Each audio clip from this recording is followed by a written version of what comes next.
ವಕ್ರತುಂಡ ಮಹಾಕಾಯ ಸೂರ್ಯಕೋಟಿ ಸಮಪ್ರಭ ನಿರ್ವಿಘ್ನಂ ಕುರು ಮೇ ದೇವ ಸರ್ವಕಾರ್ಯೇಷು ಸರ್ವದಾ ಭಕ್ತಮಾನಸ ಹಂಸಾಯ ಸಚ್ಚಿದಾನಂದ ರೂಪಿಣೆ ನಮಃ ಶಂಕರಲಿಂಗಾಯ ನಮಃ ಸದ್ಗುರುಮೂರ್ತಯೇ. ಅಪ್ಪ ಅವರ ಪಾದಾರವಿಂದಗಳಲ್ಲಿ ಭಕ್ತಿಪೂರ್ವಕ ನಮಸ್ಕಾರಗಳನ್ನು ಸಲ್ಲಿಸಿ, ಗುರುಭಕ್ತರಾದ ತಮ್ಮೆಲ್ಲರಿಗೂ ಪ್ರೀತಿಪೂರ್ವಕ ನಮಸ್ಕಾರಗಳನ್ನು ಸಲ್ಲಿಸುತ್ತಾ ಇಂದಿನ ಸತ್ಸಂಗವನ್ನು ಆರಂಭ ಮಾಡ್ತಾ ಇದ್ದೇನೆ. ಇಂದು ನಮ್ಮೊಂದಿಗೆ ಸತ್ಸಂಗದಲ್ಲಿ ರವಿಕುಮಾರ್ ಅವರು ಇದ್ದಾರೆ.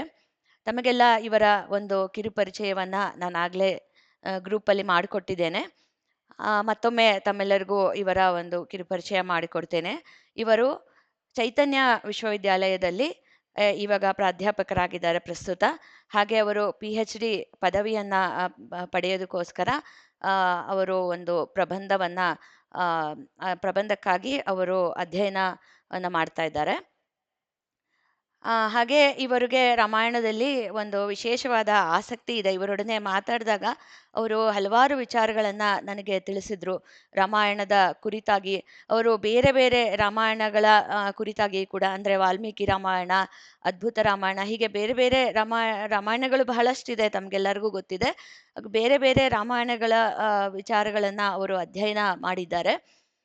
ಇಂದು ಅವರು ನಮ್ಮೊಂದಿಗೆ ಹಂಚ್ಕೊಳ್ಬೇಕಾಗಿರೋಂತಹ ವಿಷಯ ರಾಮಾಯಣದಲ್ಲಿ ಒಂದು ಪ್ರೀತಿಯ ಮಹತ್ವ ಏನಿದೆ ಅನ್ನುವ ಒಂದು ವಿಚಾರವನ್ನ ಅವರು ನಮಗೆ ತಿಳಿಪಡಿಸ್ತಾ ಇದ್ದಾರೆ. ಇಂದು ಒಳ್ಳೆ ಸುದಿನ. ಏನಕ್ಕೆ ಅಂದರೆ ಇವತ್ತು ಚೈತ್ರ ಪೂರ್ಣಿಮೆ. ನಾನು ಇವತ್ತು ಬೆಳಗ್ಗೆ ಗುಂಪಿನಲ್ಲಿ ಹಾಕಿದ್ದೆ. ಬಹಳ ಒಳ್ಳೆಯ ದಿನ. ಇಂದು ಯಾವುದೇ ಒಂದು ಒಳ್ಳೆ ಕೆಲಸಗಳನ್ನು ಮಾಡಿದ್ರು ಅದು ನಮ್ಮ ಕರ್ಮಗಳನ್ನು ಅಳಿಸಿ ಹಾಕತ್ತೆ ಅಂತ ಒಂದು ದಿನ ಅಂತ ನಾನು ತಮಗೆಲ್ಲರಿಗೂ ನಾನು ಹೇಳಿದ್ದೆ ಗ್ರೂಪಲ್ಲಿ. ಹಾಗೆ ಇವತ್ತು ಹನುಮ ಜಯಂತಿ ಕೂಡ ಇದೆ. ಇವತ್ತು ನಾವು ರಾಮನ ಒಂದು ಮಹಿಮೆ ಕೇಳೋದು, ಒಂದು ಹನುಮಂತನ ಒಂದು ಗುಣಗಾನ ಮಾಡೋದು, ಬಹಳ ಒಂದು ಎಲ್ಲದೂ ಸೇರ್ಕೊಂಡಿದೆ. ಇವತ್ತು ಎಲ್ಲ ಒಂದು ಒಳ್ಳೆಯ ದಿನಗಳು, ಒಳ್ಳೆಯ ಕ್ಷಣಗಳು ಕೂಡಿ ಇವತ್ತು ನಮಗೆ ಈ ಸತ್ಸಂಗ ಸಿಗ್ತಾ ಇದೆ. ಹಾಗೆ ಅದಕ್ಕೋಸ್ಕರ ಬಹಳ ನಾವು ಪುಣ್ಯ ಮಾಡಿದ್ದೀವಿ ಅಂತ ನಾನು ಭಾವಿಸ್ತೇನೆ. ನಾವು ರವಿಕುಮಾರ್ ಅವರಿಂದ ಈಗ ಇನ್ನು ಮುಂದೆ ನಾವು ಪ್ರೀತಿಯ ಮಹತ್ವವನ್ನು ಕೇಳೋಣ. ರವಿಕುಮಾರ್ ಅವರಿಗೆ ನಮ್ಮ ಸತ್ಸಂಗಕ್ಕೆ ಆತ್ಮೀಯವಾದ ಸ್ವಾಗತ. ಎಲ್ಲರ ಪರವಾಗಿ ನಾನು ಸ್ವಾಗತ ಕೋರ್ತಾ ಇದ್ದೇನೆ ತಮಗೆ. ಹಾಗೆ ತಾವು ವಿಚಾರವನ್ನ ಆರಂಭ ಮಾಡ್ಬೇಕಂತ ತಮ್ಮಲ್ಲಿ ವಿನಂತಿ. ಸರ್ವೇಭ್ಯೋ ನಮೋ ನಮಃ. ರಾಮಾಯ ರಾಮಭದ್ರಾಯ ರಾಮಚಂದ್ರಾಯ ವೇದಸೆ ನಾಥಾಯ ರಘುನಾಥಾಯ ಸೀತಾಯ ಪತಯೇ ನಮಃ. ಎಲ್ಲರಿಗೂ ನಮಸ್ಕಾರಗಳು. ಮೊದಲನೇದಾಗಿ ಸುನೀತಾ ಅಕ್ಕ ಅವರಿಗೆ ಅತ್ಯಂತ ಪ್ರೀತಿಯ ಧನ್ಯವಾದಗಳನ್ನು ತಿಳಿಸ್ತೇನೆ ಈ ಒಂದು ಅವಕಾಶವನ್ನು ಕೊಟ್ಟಿದ್ದಕ್ಕೆ. ಮೊದಲು ಒಂದು ಕಥೆಯನ್ನ ಹೇಳಿಬಿಡ್ತೇನೆ, ಅದಾದ್ಮೇಲೆ ವಿಷಯವನ್ನ ಪ್ರವೇಶಿಸೋಣ. ಗೊತ್ತಿರೋ ಕತೆ ಬಹುತೇಕ ಎಲ್ಲರಿಗೂ. ಒಂದು ಊರು, ಆ ಊರು ಸಂಗೀತಗಾರರಿಗೆ ಅತಿ ಹೆಚ್ಚು ಪ್ರಸಿದ್ಧಿ. ಊರಲ್ಲಿರೋ ಪ್ರತಿ ಮನೆಯ ಪ್ರತಿಯ ವ್ಯಕ್ತಿಯು ಸಂಗೀತವನ್ನ ಅಭ್ಯಾಸ ಮಾಡಿದವರೇ ಆಗಿದ್ರು. ಅಂಥ ಒಂದು ಊರಿಗೆ ಒಮ್ಮೆ ಒಬ್ಬ ಹಾಡುಗಾರ ಬರ್ತಾನೆ. ಆತ ಬೇರೆ ಬೇರೆ ಭಾಗಗಳಲ್ಲಿ ಹಾಡಿಗೆ ಪ್ರಸಿದ್ಧಿಯನ್ನ ಗಳಿಸಿರ್ತಾನೆ. ಆತನ ತಲೆಯಲ್ಲಿ ಒಂದು ಆಲೋಚನೆ ಬರುತ್ತೆ, ಎಲ್ಲೆಲ್ಲೋ ಯಾರ್ಯಾರ್ದೋ ಎದುರುಗಡೆ ಹಾಡು ಹೇಳಿ ತುಂಬಾ ಹೋಲಿಸ್ಕೊಂಡ್ಬಿಟ್ಟಿದ್ದೀನಿ, ನಾನು ತುಂಬಾ ಒಳ್ಳೆ ವಿದ್ವಾಂಸ, ಒಳ್ಳೆ ಸಂಗೀತಗಾರ, ನನ್ನಂತವನಿಗೆ ಜಗತ್ನಲ್ಲಿ ಯಾರು ಇಲ್ಲ ಅಂತ ಹೇಳ್ತಾರೆ. ಆದ್ರೆ ಅದೆಲ್ಲ ಅಲ್ಲ ಯಶಸ್ಸು. ಇವತ್ತು ಈ ಊರಿನಲ್ಲಿ ಏನಾದ್ರೂ ಯಶಸ್ಸನ್ನ ಗಳಿಸಿದ್ರೆ, ಈ ಊರಿನವರು ಮೆಚ್ಚಿಕೊಂಡ್ರೆ, ಯಾಕಂದ್ರೆ ಮನೆ ಮನೆಯಲ್ಲೂ ಸಂಗೀತಗಾರರಿದ್ದಾರಂತೆ, ಇವರು ಮೆಚ್ಚಿಕೊಂಡ್ರೆ ನಾನು ನಿಜವಾದ ವಿದ್ವಾಂಸನೇ ಅಂತ ಹೇಳಿ ಅನ್ಕೊಳ್ತಾನೆ. ಕಾರ್ಯಕ್ರಮ ಪ್ರಾರಂಭ ಆಗತ್ತೆ. ಒಂದು ಹಾಡನ್ನ ಹೇಳ್ತಾನೆ. ಸಭೆ ಎಲ್ಲ ತುಂಬಾ ಹರ್ಷದಿಂದ ಚಪ್ಪಾಳೆ ತಟ್ಟುತ್ತೆ. ಈತನಿಗೂ ಖುಷಿ ಆಗುತ್ತೆ. ಮತ್ತೊಮ್ಮೆ ಮತ್ತೊಮ್ಮೆ ಅಂತ ಹೇಳ್ತಾರೆ.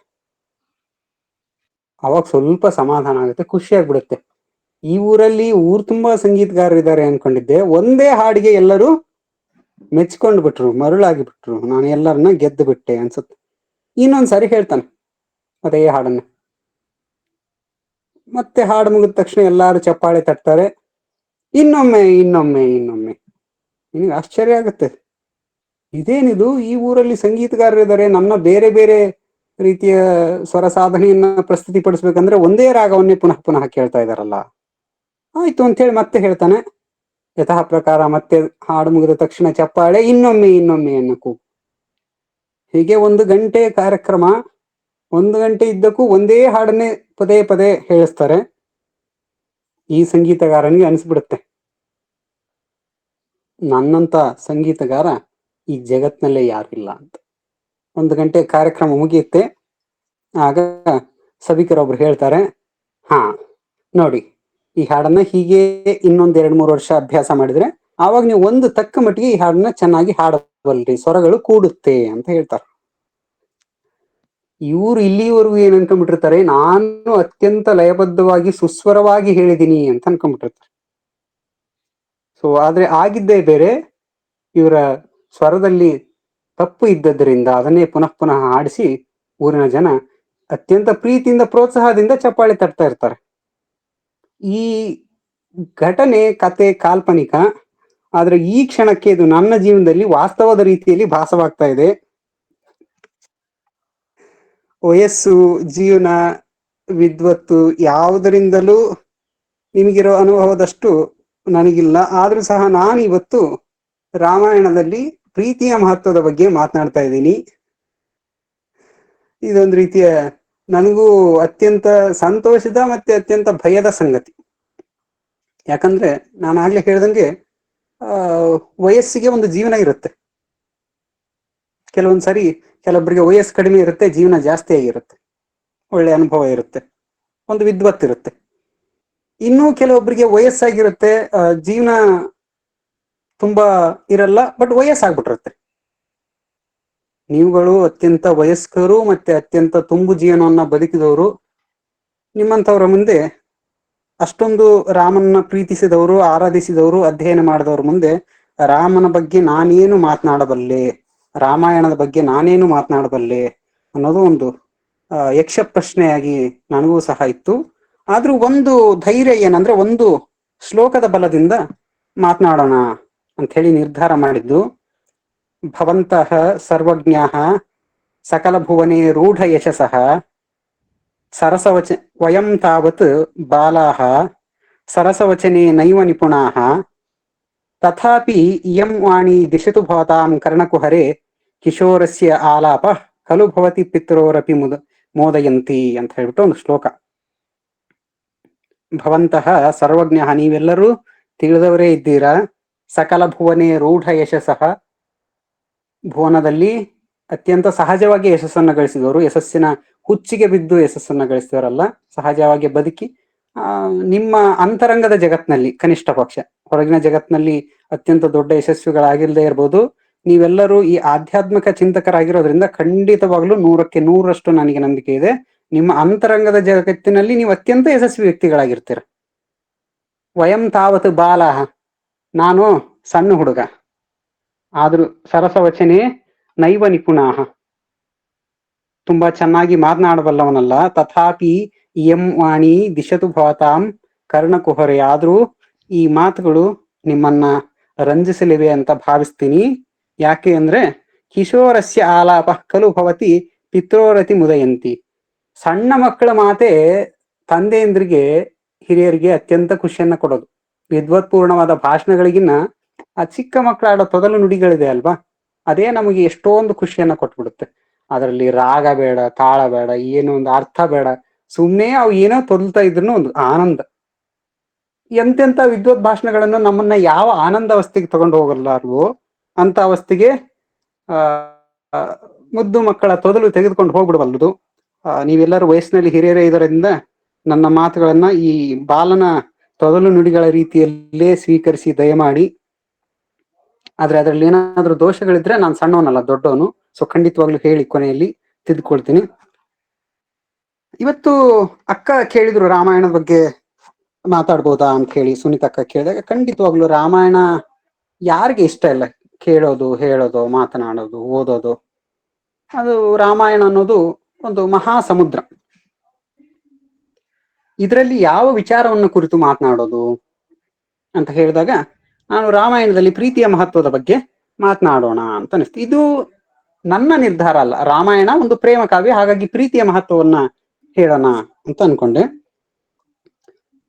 ರಾಮಾಯಣ ಒಂದು ಪ್ರೇಮ ಕಾವ್ಯ, ಇದರಲ್ಲಿ ಪ್ರೀತಿಯ ಮಹತ್ವ ಇದೆ ಅನ್ನೋದು ನನ್ನ ನಿರ್ಧಾರ ಅಲ್ಲ.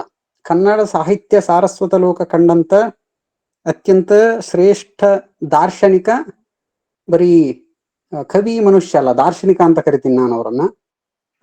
ದೇವನಹಳ್ಳಿ ವೆಂಕಟರಮಣಯ್ಯ ಗುಂಡಪ್ಪ, DVG ಅಂತಾನೆ ನಮ್ಗೆಲ್ರಿಗೂ ಪರಿಚಯ. ಅವರ ನಿರ್ಣಯ ಇದು. ರಾಮಾಯಣ ಅನ್ನೋದು ಒಂದು ಪ್ರೇಮ ಕಾವ್ಯ ಇದ್ದ ಹಾಗೆ. DVG ಅವರು ನಮ್ಗೆಲ್ರಿಗೂ ಗೊತ್ತು. ಅವರ ಪ್ರಸಿದ್ಧ ಕಾವ್ಯ ಯಾವುದು? ನಿಮ್ ಮನಸ್ಸಿನಲ್ಲಿ ಏನ್ ಬಂತಲ್ವಾ ಇವಾಗ? ಎಲ್ಲರ ಮನಸ್ಸಿನಲ್ಲಿ ಬಹುತೇಕ ಬಂದಿರುತ್ತೆ, ಮಂಕುತಿಮ್ಮನ ಕಗ್ಗ. ಹೌದು, ಮಂಕುತಿಮ್ಮನ ಕಗ್ಗವೇ. ಅದರಲ್ಲಿ ಒಂದು ಮಾತು ಬರುತ್ತೆ, ಒಂದು ಕಗ್ಗ ಪದ್ಯ ಬರುತ್ತೆ. ಪ್ರೀತಿ ಮಹಿಮೆಯ ಚಿತ್ರ ರೀತಿಯಂ ವಾಲ್ಮೀಕಿ, ನೀತಿ ಸೂಕ್ಷ್ಮ ಗಹನ ಮಾರ್ಗಮಂ ವ್ಯಾಸರ್, ಗೀತೆಯಲ್ಲಿ ಜೀವನ ರಹಸ್ಯವನ್ನವರು ಖ್ಯಾತಿಸರು, ಕಾವ್ಯವದು ಮಂಕುತಿಮ್ಮ ಅಂತ ಹೇಳಿ. ಏನು ಈ ಕಗ್ಗದ ಅರ್ಥ? ಪ್ರೀತಿ ಮಹಿಮೆಯ ಚಿತ್ರ ರೀತಿಯಂ ವಾಲ್ಮೀಕಿ, ಪ್ರೀತಿಯ ಮಹಿಮೆ, ಅದರ ಸ್ವರೂಪಗಳು, ಅದರ ವಿವಿಧ ಅವಸ್ಥೆಗಳು, ಹಂತಗಳು, ಇವುಗಳನ್ನ ವಾಲ್ಮೀಕಿಯರು ಚಿತ್ರಿಸಿದ್ದಾರೆ ರಾಮಾಯಣದಲ್ಲಿ ಅಂತ. ನೀತಿ ಸೂಕ್ಷ್ಮ ಗಹನ ಮಾರ್ಗಮಂ ವ್ಯಾಸರ್, ರಾಮಾಯಣ ತತ್ವಚಿಂತನೆ, ನೀತಿ, ಜೀವನದ ರಹಸ್ಯಗಳು, ಯಶಸ್ಸಿನ ರಹಸ್ಯಗಳು, ರಾಜಕೀಯ ನೋಟಗಳು, ಆಧ್ಯಾತ್ಮ ಎಲ್ಲವನ್ನ ಒಳಗೊಂಡಿರುವಂಥದ್ದು ರಾಮಾಯಣ. ನೀತಿ ಸೂಕ್ಷ್ಮ ಗಹನ ಮಾರ್ಗಮಂ, ಅದು ಸ್ವಲ್ಪ ಗಂಭೀರವಾದ ಮಾರ್ಗ. ಗಹನ ಮಾರ್ಗಮಂ ವ್ಯಾಸರ್, ಗೀತೆಯಲ್ಲಿ ಜೀವನ ರಹಸ್ಯವನ್ನವರು. ಭಗವದ್ಗೀತೆ ನಮ್ಗೆಲ್ರಿಗೂ ಗೊತ್ತಿರುವಂತ ಗ್ರಂಥವೇ. ಜೀವನ ಪ್ರೀತಿಯನ್ನ, ಜೀವನ ರಹಸ್ಯವನ್ನ ಗೀತೆಯಲ್ಲಿ ಚಿತ್ರಿಸಿದ್ದಾರೆ. ಕಾವ್ಯವದು ಮಂಕುತಿಮ್ಮ ಅಂತ ಹೇಳಿ DVG ಅವರು ಹೇಳಿದ್ರು. ಇದನ್ನ ಮೊದಲನೇ ಸಾರಿ ಓದಿದಾಗ ಅರ್ಥ ಆಗಿತ್ತು.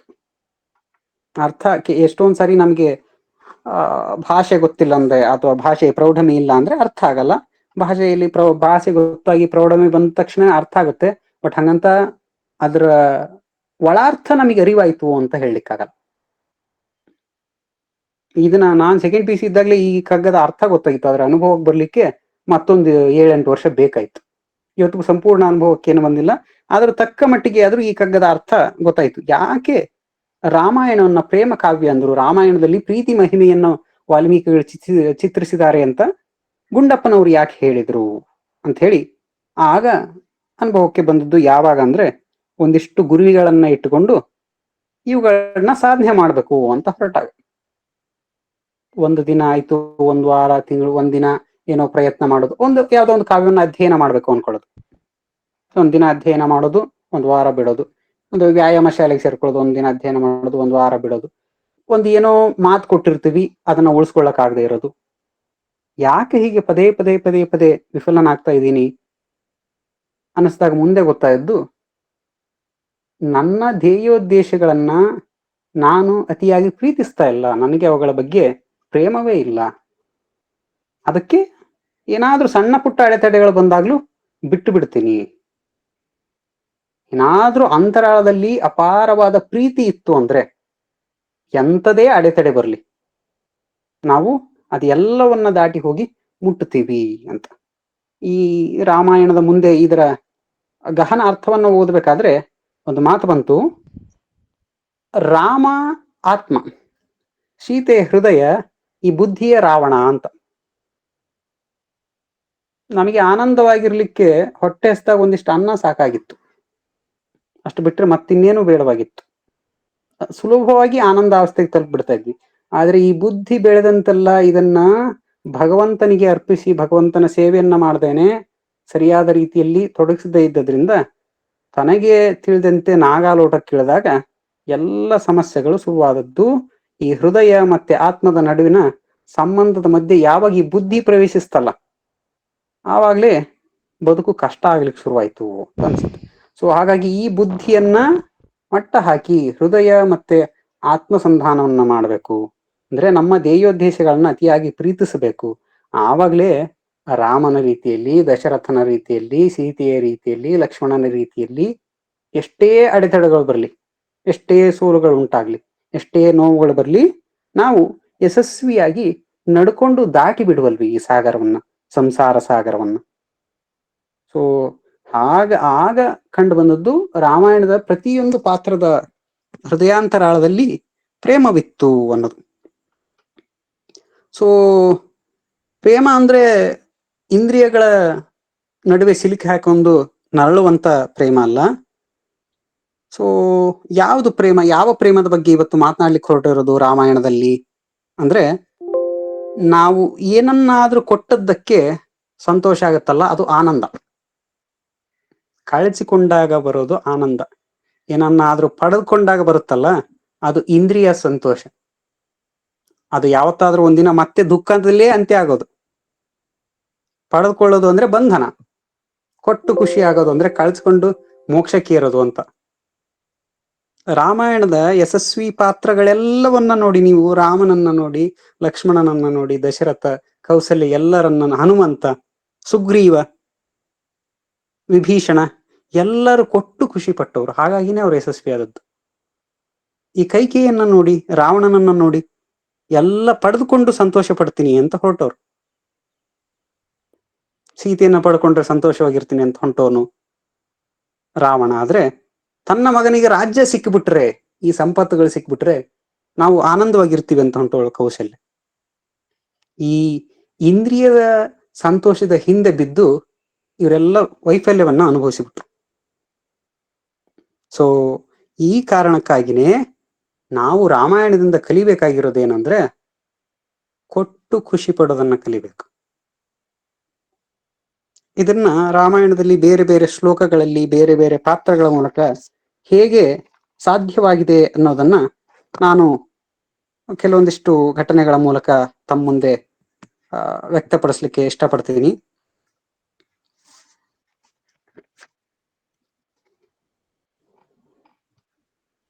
ಮೊದಲನೇದಾಗಿ, ಈ ರಾಮಾಯಣದಲ್ಲಿ ಪ್ರೀತಿಯ ಮಹಿಮೆಯನ್ನ 4 ವಿಭಾಗಗಳಲ್ಲಿ ನೋಡ್ಬೋದು. ಪ್ರೀತಿ ಅನ್ನೋದು ವಿವಿಧ ಹಂತಗಳನ್ನು ಉಳ್ಳದ್ದು, ವಿವಿಧ ವಿಧಗಳಿಂದ ಕೂಡಿರುವಂಥದ್ದು.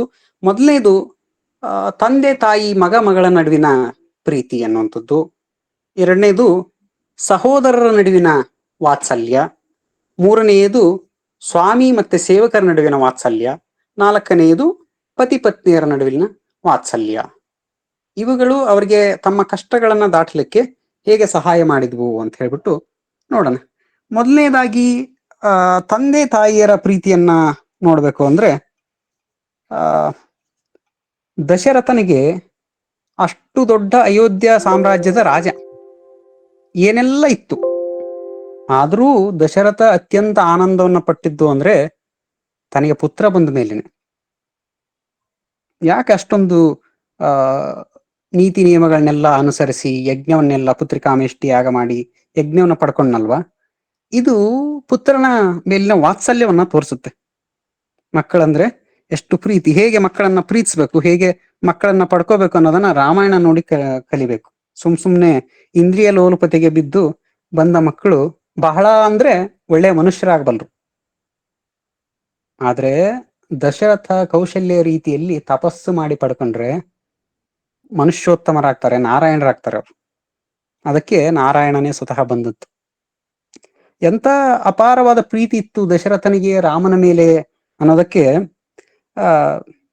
ಒಂದು ಮಾತು ಬರುತ್ತೆ ರಾಮಾಯಣದಲ್ಲಿ, ಪದಾನಿ ಪತಿ ದೃಶ್ಯಂತೆ ಸಮಹಾತ್ಮ ನ ದೃಶ್ಯತೆ ಅಂತ.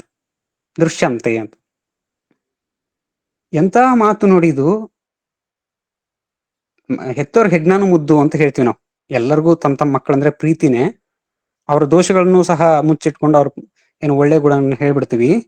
ಆದ್ರೆ ದಶರಥ ಬರ್ಸೋ ಪದವನ್ನ ಗಮನಿಸಿ. ಇಲ್ಲಿ ರಾಮ ಕಾಡಿನಿಗೆ ಹೊರಟು ನಿಂತಿದ್ದಾನೆ. ಸ್ವಲ್ಪ ದೂರ ಹೋಗಿದ್ದಾನೆ. ಸ್ವಲ್ಪ ದೂರದವರೆಗೂ ಅವ್ರು ರಥದಲ್ಲೇ ಹೋಗ್ತಾರೆ. ಸ್ವಲ್ಪ ದೂರ ಹೋದ್ಮೇಲೆ ಆ ರಥ ಕಾಣಿಸ್ತಾ ಇದೆ. ಅದನ್ನೇ ಹೇಳ್ತಾನೆ, ಪದಾನಿ ಪತಿ ದೃಶ್ಯಂತೆ. ಆ ರಥಗಳು ಕಾಣಿಸ್ತಾ ಇದೆ, ದಾರಿ ಕಾಣಿಸ್ತಾ ಇದೆ. ಸಮಹಾತ್ಮ ನ ದೃಶ್ಯತೆ. ಮಹಾತ್ಮ ಅಂತ ಮಗನನ್ನ ಸಂಬೋಧಿಸ್ತಾರೆ ದಶರಥ. ಅಂದ್ರೆ ರಾಮ ಎಂತ ಶ್ರೇಷ್ಠವಾದ ವ್ಯಕ್ತಿ ಅನ್ನೋದು ಒಂದ್ ಕಡೆಗೆ, ಆದ್ರೆ ದಶರಥನ ಪ್ರೀತಿ ಎಂತಹದ್ದು ಅನ್ನೋದು ಗೊತ್ತಾಗತ್ತೆ.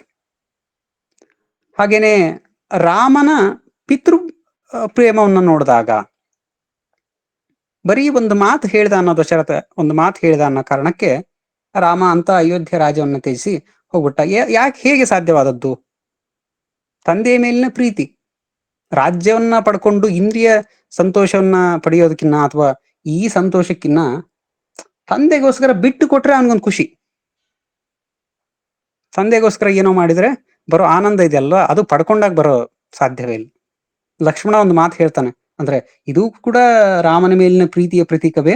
ಆ ಮಹಾಭಾರತದಲ್ಲಿ ಬರುವಂತೆ ಇಲ್ಲೂ ಹೇಳ್ತಾನೆ, ತಂದೆಯ ತಲೆಯನ್ನ ಕಡ್ದು ಬಿಡ್ತೀನಿ, ನೀನು ರಾಜ್ಯವನ್ನ ಆಳು ಅಂತ ಹೇಳಿ.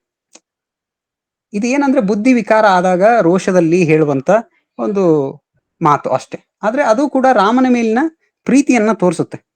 ಸೊ ಒಟ್ಟಿನಲ್ಲಿ ಇಲ್ಲಿ ನಾವು ನೋಡಬಹುದಾದದ್ದು ಏನು ಅಂದ್ರೆ, ತಂದೆ ಮಗನ ಪ್ರೀತಿ ಇದ್ದುದರಿಂದನೇ ದಶರಥ ಬಹಳ ದಿನ ಬದುಕುಳಿಲಿಲ್ಲ ರಾಮನ ಅಗಲಿದ ನಂತರ. ಎಷ್ಟೇ ರಾಜ್ಯ ಇದ್ರೂ, ಎಷ್ಟೇ ಸೇವಕರಿದ್ರೂ ತನ್ನ ಪ್ರಿಯಪುತ್ರನ ಆಗಲಿ ದಶರಥ ಉಳಿಲಿಲ್ಲ. ಹಾಗೆ ಎಂಥ ದೊಡ್ಡ ಸಾಮ್ರಾಜ್ಯ ಇದ್ರೂ, ಎಷ್ಟೇ ಸಂಪತ್ತಿದ್ದರೂ ರಾಮ ಎಲ್ಲವನ್ನ ಬಿಟ್ಟು ಕಾಡಿನಲ್ಲಿ ಕಷ್ಟ ಇರುತ್ತೆ ಅಂತ ಹೋದದ್ದು ಯಾಕಂದ್ರೆ ತಂದೆ ಮೇಲಿನ ಪ್ರೀತಿ. ಬರೀ ಏನಾದ್ರೂ ಆ ಪ್ರೀತಿ ಏನಾದ್ರೂ ಅತ್ಯಂತ ದುರ್ಬಲವಾದದ್ದಾಗಿದ್ರೆ ಬುದ್ಧಿ ರಾಮನನ್ನು ಸಹ ಹಾದಿ ತಪ್ಪಿಸಿ ಬಿಡಬಹುದಾಗಿತ್ತು. ಇದೆಲ್ಲ ಇಷ್ಟೊಂದೆಲ್ಲ ನೀತಿ ನಿಯಮ ಯಾಕೆ, ಕನಿಷ್ಠ ಪಕ್ಷ ನಾನು ಕಾಡಿಗೆ ಹೋಗಲ್ಲ ಅಂತ ಏನಾದ್ರೂ ಹೇಳ್ಬಿಡ್ತಾ ಇದ್ದ. ಹಂಗಲ್ಲ, ನಾವು ಒಬ್ಬರ ಮೇಲೆ ನಮಗೆ ಪ್ರೀತಿ ಇತ್ತು ಅಂದ್ರೆ ಆಗ ನಮಗೆ ಮೌಲ್ಯಗಳನ್ನ ಆಚರಿಸೋದು ತುಂಬಾ ಸುಲಭ ಆಗುತ್ತೆ.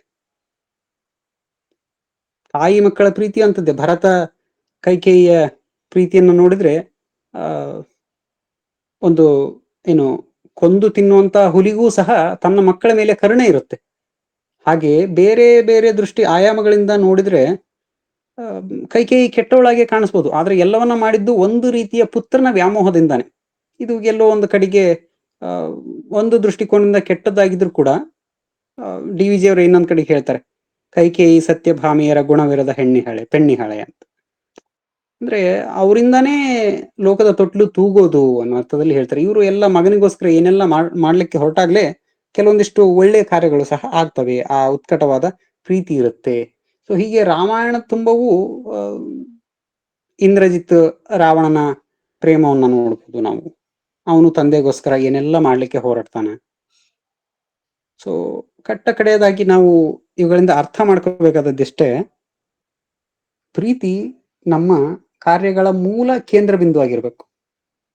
ಬೀಚಿಯವರು ತಮ್ಮ ಚರಿತ್ರೆ ನನ್ನ ಬಯೋಗ್ರಫಿಯಲ್ಲಿ ಕೊನೆಯಲ್ಲಿ ಒಂದು ಮಾತು ಬರೀತಾರೆ, ತುಂಬಾ ಚೆನ್ನಾಗಿ. ಕೊನೆಯ ಇಡೀ ನನ್ನ ಬಯೋಗ್ರಫಿಯನ್ನ ಓದದೆ ಹೋದ್ರು ಕೂಡ ಕೊನೆಯ ಪ್ಯಾರವನ್ನಾದ್ರೂ ಪುಟವನ್ನಾದ್ರೂ ಎಲ್ಲರೂ ಓದಿ, ಅಷ್ಟು ಮಹತ್ವದ ವಿಚಾರಗಳಲ್ಲಿದೆ. ಒಂದ್ ಮಾತು ಹೇಳ್ತಾರೆ, ನೆನಪಿರ್ಲಿ, ಯಾರ ಬದುಕು ಬದುಕಲಾರದಷ್ಟು ಕಷ್ಟಕರವಲ್ಲ, ಪ್ರೀತಿಯೇ ಬೆಳಕು ದ್ವೇಷವೇ ಕತ್ತಲು, ನೀನೇ ಸೃಷ್ಟಿಸಿಕೊಂಡ ಕತ್ತಲಲ್ಲಿ ನೀನೇ ದಾರಿ ತಪ್ಪೀಯ ಅಂತ. ಯಾರು ಏನೇ ತಪ್ಪು ಮಾಡಿರ್ಬೋದು, ಏನೇ ಏನು ದ್ರೋಹಗಳನ್ನ ಮಾಡಿರೋದು, ಅಂತ್ಯದಲ್ಲಿ ನಮ್ಮ ಇದರಲ್ಲಿ ಪ್ರೀತಿ ನೆಲೆಸ್ಬೇಕೆ ಹೊರತು ದ್ವೇಷ ಅಜ್ಞಾನ ಅಲ್ಲ. ಇದನ್ನ ರಾಮಾಯಣ ಪುನಃ ಪುನಃ ಹೇಳುತ್ತೆ. ಹೇಗೆ ಕೌಸಲ್ಯ ಕಾಡಿಗೆ ಕಳಿಸಿದಂತ ಕೌಸಲ್ಯಗೂ ಸಹ ಮರಳಿ ಬಂದ್ಮೇಲೆ ರಾಮ ನಮಸ್ಕಾರ ಮಾಡ್ತಾನೆ ಹೋಗಿ. ಇದಲ್ವಾ ಮಾತೃ ವಾತ್ಸಲ್ಯ. ಕೌಸಲ್ಯ ಮೇಲೆ ಆತನಿಗೆ ಅಪಾರವಾದ ಪ್ರೀತಿ ಇತ್ತು, ಅದರಲ್ಲಿ ಏನು ಆಶ್ಚರ್ಯ ಅಲ್ಲ. ಆದ್ರೆ ತನ್ನ ಪಟ್ಟಾಭಿಷೇಕವನ್ನ ತಪ್ಪಿಸಿ ಕಾಡಿಗೆ ಕಳಿಸಿದಂತ, ಅಲ್ಲಿ ತನ್ನ ಪ್ರಿಯ ಪತ್ನಿಯನ್ನ ಕಳ್ಕೊಂಡು ಅಷ್ಟೆಲ್ಲ ನರಳುವಂತೆ ಮಾಡಿದ ತಾಯಿಯನ್ನು ಕೂಡ ರಾಮ ಪ್ರೀತಿಸಬಲ್ಲ, ಗೌರವಿಸಬಲ್ಲ. ನಮಗೆ ಇವತ್ತು ಚಿಕ್ಕ ಪುಟ್ಟ ವಿಷಯಗಳಿಗೆ ಕಿರಿಕಿರಿ ಉಂಟಾಗ್ಬಿಡುತ್ತೆ, ಏನೇನೋ ಜಗಳಗಳನ್ನ ಮಾಡ್ಕೊಂಡ್ಬಿಡ್ತೀವಿ. ಸೊ ಈ ಕಾವ್ಯಗಳ ಮಾಡೋ ಕೆಲಸನೇ ಇದು. ಕಾವ್ಯಗಳು ಮನುಷ್ಯನನ್ನ ಸಂವೇದನಾಶೀಲನಾಗಿಸ್ತವೆ. ಸೊ ಆದ್ರಿಂದ ಈ ಎಲ್ಲ ಪ್ರೀತಿಯ ಮುಖಗಳನ್ನ ರಾಮಾಯಣ ನಮಗೆ ಪರಿಚಯಿಸುತ್ತೆ. ಇನ್ನ ಎರಡನೇದು ಭ್ರಾತೃವಾತ್ಸಲ್ಯ. ನಾನು ಒಬ್ಬ ವಿದ್ವಾಂಸರ ಜೊತೆಯಲ್ಲಿ ಮಾತನಾಡ್ತಾ ಇದ್ದೆ. ಅವ್ರು ಹೇಳಿದ್ರು, ರಾಮಾಯಣದ ನಿಜವಾದ ಧ್ವನಿ ಏನಾದ್ರೂ ಇದ್ರೆ ಅದು ಭರತ ಅಂತ. ಭ್ರಾತೃವಾತ್ಸಲ್ಯ ಅಂತ ಬಂದ ತಕ್ಷಣನೇ ಲಕ್ಷ್ಮಣ ಖಂಡಿತವಾಗ್ಲೂ ರಾಮನಿಗೆ ಅತ್ಯಂತ ನಿಷ್ಠನಾಗಿದ್ದ, ರಾಮನ ಎಲ್ಲ ತೊಂದರೆಗಳಲ್ಲಿ ಜೊತೆಗಿದ್ದವನು, ಕಾಡಿಗೆ ಹೋದ ಎಲ್ಲ ಸರಿ. ಲಕ್ಷ್ಮಣನಿಗೆ ರಾಮನಾದ್ರೂ ಇದ್ದ ಪ್ರೀತಿಯನ್ನು ಉಂಟು ಮಾಡ್ಲಿಕ್ಕೆ. ಮನುಷ್ಯನಿಗೆ ಮಾನವರ ಸಾಂಗತ್ಯ ಬೇಕೇ ಬೇಕು. ಅದರಲ್ಲೂ ತನ್ನ ಪ್ರೀತಿ ಪಾತ್ರರು ಸಮೀಪದಲ್ಲಿದ್ದು ಬಿಟ್ರೆ ಎಂಥದೇ ದುಃಖ ಸಹ ಸಹಿಷ್ಣುವಾಗ್ಬಿಡುತ್ತೆ. ಅದಕ್ಕೆ ಸೀತೆ ಲಕ್ಷ್ಮಣ ಹೊರಟು ಹೋದದ್ದು. ನಾವು ರಾಮ ಇಲ್ಲದೆ ಇರೋ ಜಾಗದಲ್ಲಿ ನಾವಿರಲ್ಲ. ಯಾಕಂದ್ರೆ ರಾಮ ಎಲ್ಲಿದ್ರೆ ಅದೇ ಅರಮನೆ ಅಂತೇಳಿ ಹೋದ್ರು. ಆದ್ರೆ ಭರತನಿಗೆ ಯಾರಿದ್ರಿ? ಭರತ ನಂದಿ ಗ್ರಾಮದಲ್ಲಿ 14 ವರ್ಷ ಜಟಾಜೂಟನಾಗಿ ಕಾಯ್ದ್ನಲ್ವಾ, ಆತನದ ಅದು ಎಂತ ಪ್ರೀತಿ ಇರಬೇಡ. ಅಂತ ಸಾಮ್ರಾಜ್ಯವನ್ನ ಧಿಕ್ಕರಿಸಿ ನನಗೇನು ಬೇಡ, ಅಣ್ಣ ರಾಜ ಆಗ್ಲಿ ಅಂತ ಹೇಳಿ ಅಣ್ಣನಿಗೆ ಬಿಟ್ಟು ಕೊಡ್ಲಿಕ್ಕೆ ಹೋದಂತ ಸಹೋದರ ಆತ. ಒಂದು ಮಾತನ್ನ ಹೇಳ್ತಾನೆ ಭರತ ರಾಮನನ್ನ, ನಿಮಗೆಲ್ಲ ಗೊತ್ತಿರೋ ಹಾಗೆ ಅರಣ್ಯದಲ್ಲಿ ಹೋಗಿ ಭೇಟಿ ಆಗ್ತಾನೆ, ಮತ್ತೆ ಮರಳಿ ಸಾಮ್ರಾಜ್ಯಕ್ಕೆ ಕರೆತರ್ಲಿಕ್ಕೆ ಯತ್ನಿಸ್ತಾನೆ. ಏನೇ ಪ್ರಯತ್ನ ಮಾಡ್ತಾನೆ ರಾಮ, ಭರತ ಸೇವಕನ ರೀತಿಯಲ್ಲಿ, ದಾಸನ ರೀತಿಯಲ್ಲಿ ಯಾಸನೆ, ಅದನ್ನ ಶ್ಲೋಕದಲ್ಲಿ ಹಾಗೆ ಹೇಳ್ತಾನೆ, ಸೇವಕನ ರೀತಿಯಲ್ಲಿ ದಾಸನ ರೀತಿಯಲ್ಲಿ ಹೋಲಿಸ್ಲಿಕ್ಕೆ ಪ್ರಯತ್ನ ಮಾಡಬೇಕು. ಒಲಿದೇ ಇದ್ದಾಗ ಪಾದಕಿಯನ್ನ ತೆಗೆದುಕೊಂಡು ಬರ್ಬೇಕಾದ್ರೆ, ಚತುರ್ದಶ ಸಂಪೂರ್ಣೆ ವರ್ಷೇ ಅಹನಿ ರಘುತ್ತಮ ನದ್ರಕ್ಷಾಮಿ ಎದಿತ್ವಾಂತು ಪ್ರವೇಕ್ಷಾಮಿ ಹುತಾಶನಂ. ಚತುರ್ದಶೆ ಸಂಪೂರ್ಣೆ 14 ವರ್ಷ ಆದ್ಮೇಲೆ, ಅಹನಿ ಮರುದಿನ, ದಿನ ಅಂತ ಅಹನಿ ಅಂದ್ರೆ ಸಂಸ್ಕೃತದಲ್ಲಿ, ರಘುತ್ತಮ ರಘುಕುಲೋತ್ತಮನೇ, ನದ್ರಕ್ಷಾಮಿ ಯದಿತ್ವಾಂ ನಿನ್ನನ್ನೇನಾದ್ರೂ ನೋಡದೆ ಹೋದರೆ, ಪ್ರವೇಕ್ಷಾಮಿ ಹುತಾಶನಂ ಬೆಂಕಿಗೆ ಹಾರಿಬಿಡುತ್ತೀನಿ, ನನ್ನನ್ನು ನಾನು ಆಹುತಿ ಕೊಟ್ಟುಕೊಳ್ತೀನಿ ಅಂತ ಹೇಳಿ ಹೇಳ್ತಾನೆ. ಎಂತ ಭ್ರಾತೃ ವಾತ್ಸಲ್ಯ ಅದು. ಯಾರಾದ್ರೂ ಅದ್ರ ಹತ್ತಿರಕ್ಕಾದ್ರೂ ಬರ್ಲಿಕ್ಕೆ ಸಾಧ್ಯವಾದಿತ್ತೆ. ಒಂದ್ಸಾರಿ ಬನ್ನಂಜೆ ಗೋವಿಂದಾಚಾರ್ಯರ ಪ್ರವಚನ ಕೇಳ್ತಾ ಇದ್ದೆ. ಸ್ವತಃ ಬನ್ನಂಜೆ ಗೋವಿಂದಾಚಾರ್ಯರ ಗಂಟ್ಲು ಗದ್ಗದಿತಗೊಂಡಿತ್ತು. ಅಳ್ತಾ ಹೇಳ್ತಾ ಇದ್ರು ಅವರು. ಅವರ ಮನೆಗೆ ಒಬ್ಬ ಮುಸ್ಲಿಂ ವ್ಯಕ್ತಿ ಬರ್ತಾ ಇರ್ತಾನೆ. ಆತ ಬದುಕಿನ ಆಧಾರ, ಜೀವನಾಧಾರ ಏನು ಆತನಿಗೆ ಅಂದ್ರೆ ಕಟ್ಟಿಗೆ ಮಾರೋದು. ಕಟ್ಟಿಗೆ ಮಾರಿ ಬದುಕ್ತಾ ಇರ್ತಾನೆ. ಮೊದಲೆಲ್ಲ ಕಟ್ಟಿಗೆ ಒಲೆಗಳಿದ್ದಿದ್ರಿಂದ, ಈಗ ಬಿಡಿ ಇಲ್ಲ, ಸುಮಾರು 15-20 ವರ್ಷದ ಹಿಂದಿನ ಘಟನೆ ಆಗಿರ್ಬೋದು. ಅವರ ಪ್ರವಚನದಲ್ಲಿ ನಾನು ಇತ್ತೀಚೆಗೆ ಕೇಳಿದ್ದು. ಆ ಮುಸ್ಲಿಂ ವ್ಯಕ್ತಿಯನ್ನ ಕೇಳ್ತಾರೆ ಒಂದ್ಸರಿ ಬನ್ನಂಜೆಯವರು, ಏನಯ್ಯ ನಿಮ್ಗೆ ಆಸ್ತಿ ಏನು ಇಲ್ವಾ, ಹೊಲ ಮನೆ ಏನು ಇಲ್ವಾ?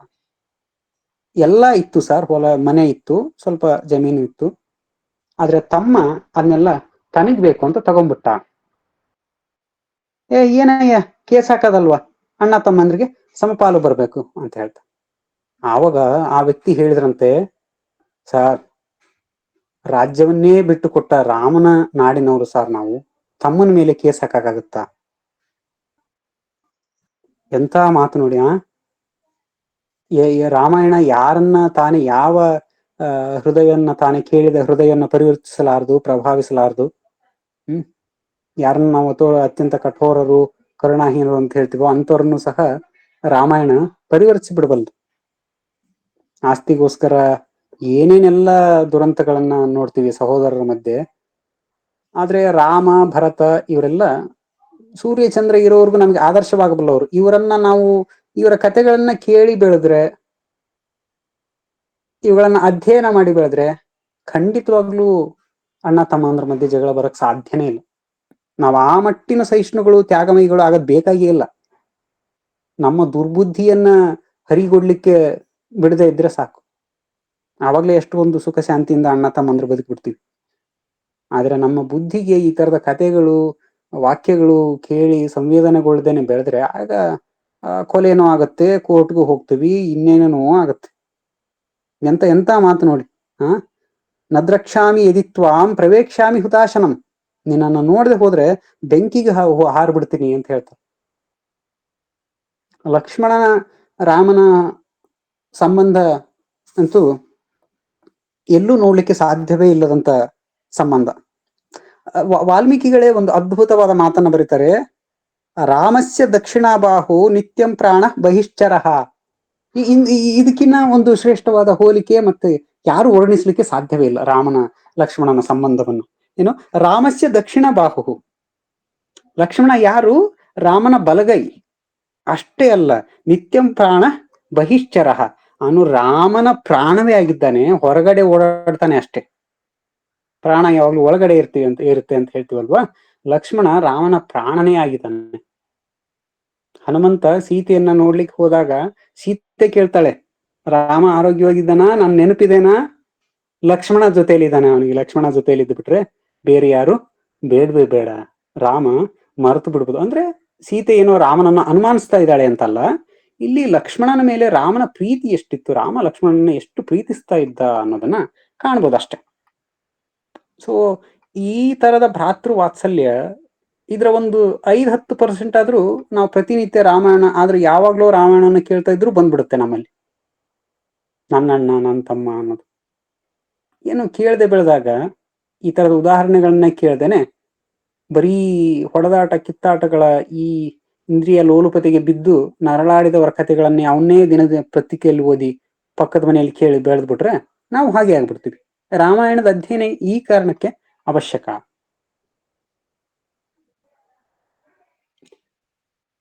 ಇದು ಭ್ರಾತೃಗಳ ಮಧ್ಯೆ ಇದ್ದಂತ ಪ್ರೀತಿಯ ಒಂದು ಸಂಕೇತವಾದರೆ, ಇನ್ನ ಮೂರನೆಯದು ಸ್ವಾಮಿ ಮತ್ತೆ ಸೇವಕರ ನಡುವಿನ ಸೇವೆ, ಅವರ ನಡುವಿನ ಪ್ರೀತಿ ಹೇಗೆ ಇತ್ತು ಅಂತ ಹೇಳ್ಬಿಟ್ಟು.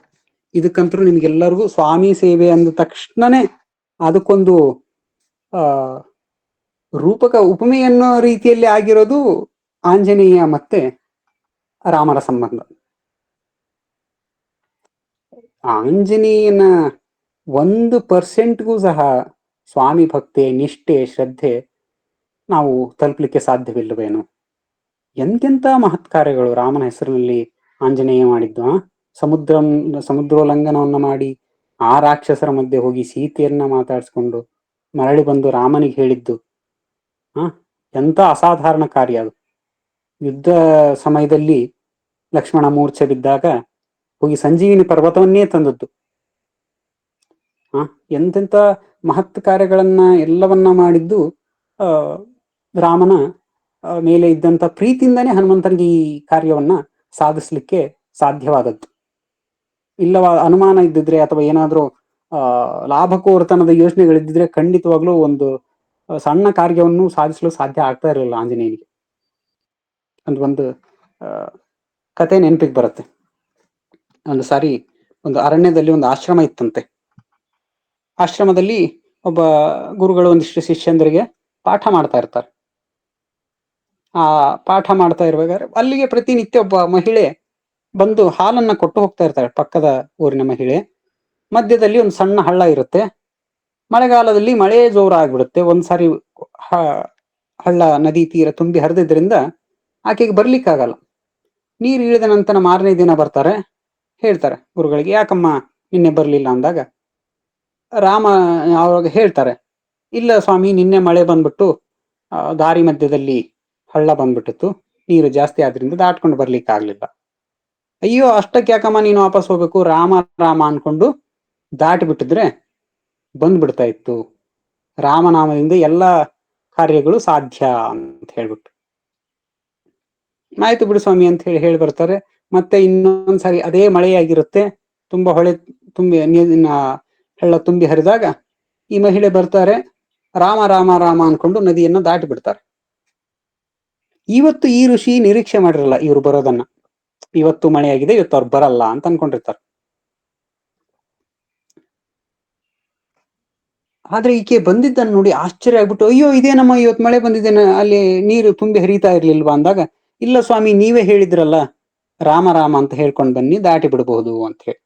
ಇದು ಸುಗ್ರೀವ ಮತ್ತೆ ಇನ್ನೊಬ್ಬ ಅಗಸನ ಕಥೆನೂ ಇದೆ. ಇದು ನಿಮ್ಗೆಲ್ಲ ಆ ಕಥೆಯನ್ನ ಈ ರೀತಿ ಹೇಳ್ತಾ ಇದಾರೆ ಅನ್ಸಿರ್ಬೋದು. ಇಲ್ಲ, ಇದೊಂದು ಬೇರೆ ಕಥೆ. ಸ್ವಾಮಿಗಳಿಗೆ ಆಶ್ಚರ್ಯ ಆಗ್ಬಿಟ್ಟು, ಏನಮ್ಮ ಅದ್ ಹೆಂಗ್ ಸಾಧ್ಯ ಅಂತ ಹೇಳ್ತಾರೆ. ಎಲ್ಲಿ ತೋರ್ಸು ನೋಡಿ ಅಂತ ಹೇಳ್ತಾರೆ. ಅವ್ರು ಬರ್ತಾರೆ. ಇವರು ರಾಮ ರಾಮ ಅನ್ಕೊಂಡು ದಾಟಿ ಬಿಡ್ತಾರೆ ನದಿಯನ್ನ. ಈ ಸ್ವಾಮಿಗಳಿಗೆ ಪರಮಾಶ್ಚರ್ಯ, ಮುನಿಗಳಿಗೆ. ಇವ್ರಿಗೂ ರಾಮ ರಾಮ ಅನ್ಕೊಂಡು ಹೋದ್ರೆ ನದಿಯನ್ನ ದಾಟಬಹುದಾ? ಕಾಲಿಡ್ತಾರೆ, ಕಾಲು ಒಳಗಡೆ ಹೋಗ್ಬಿಡುತ್ತೆ. ಅಯ್ಯಪ್ಪ ಅಂತ ಹೇಳಿ ಹಿಂದೆ ಸರಿತಾರೆ. ಆವಾಗ ಆ ಮಹಿಳೆ ಹೇಳ್ತಾರೆ, ಸ್ವಾಮಿ, ನಾನು ನೀವು ಹೇಳಿದ್ದನ್ನು ನಂಬಿ ರಾಮನ ಮೇಲೆ ನಂಬಿಕೆ ಇಟ್ಟು ನಡ್ಕೊಂಡು ಬಂದೆ, ನೀವೇ ಬರ್ತಾ ಇಲ್ವಲ್ಲ ಅಂತ. ಸೊ ಇನ್ನೊಂದು ಕತೆ ಇದೆ, ನಿಜವಾಗ್ಲೂ ನಡೆದ ಕತೆ. ವಿಜ್ಞಾನಿಗಳು ಚಂದ್ರಗ್ರಹದ ಮೇಲೆ ಹೋಗಿ ಬಂದ ನಂತರ ರಷ್ಯಾದಲ್ಲಿ ಅವ್ರನ್ನ ಚರ್ಚಿನ ಪಾದ್ರಿಗಳು ಮಾತನಾಡ್ಲಿಕ್ಕೆ ಕರೆಸಿರ್ತಾರೆ. ಮೇಲಿನಿಂದ ಭಗವಂತ ಕಣ್ಣ ಅಂತ ಕೇಳ್ತಾರೆ. ಇಲ್ಲ, ಏನು ಕಂಡಿಲ್ಲ ಅಂತ ಹೇಳ್ತಾರೆ. ಎಲ್ಲಿ ಕಾಣ್ತಾನೆ, ಏನು ಭಗವಂತನ ಮೂರ್ತಿಗಳು ಕಾಣ್ಬೋದು ಅಷ್ಟೇ, ಭಗವಂತ ಅಲ್ಲಿಂದ ಭಗವಂತ ಹೃದಯದಿಂದ ಭಾವಿಸಿ ಅನುಭವಿಸ್ಬೇಕಾದಂತ, ಕಂಡುಕೊಳ್ಳಬೇಕಾದಂತ ಸತ್ಯ, ಕಣ್ಣಿನಿಂದ ನೋಡಿ ಕಂಡುಕೊಳ್ಳುವಂತ ಸತ್ಯ. ಇಲ್ಲ ಕಾಣಿಲ್ಲ ಅಂತ ಹೇಳ್ತಾರೆ. ಚರ್ಚ್ನ ಪಾದ್ರಿಗಳು ಹೇಳಿರ್ತಾರೆ, ನಮಗೂ ಗೊತ್ತು ದೇವ್ರೇನು ಇಲ್ಲ ಮೇಲೆ ಅಂತ ಹೇಳಿ.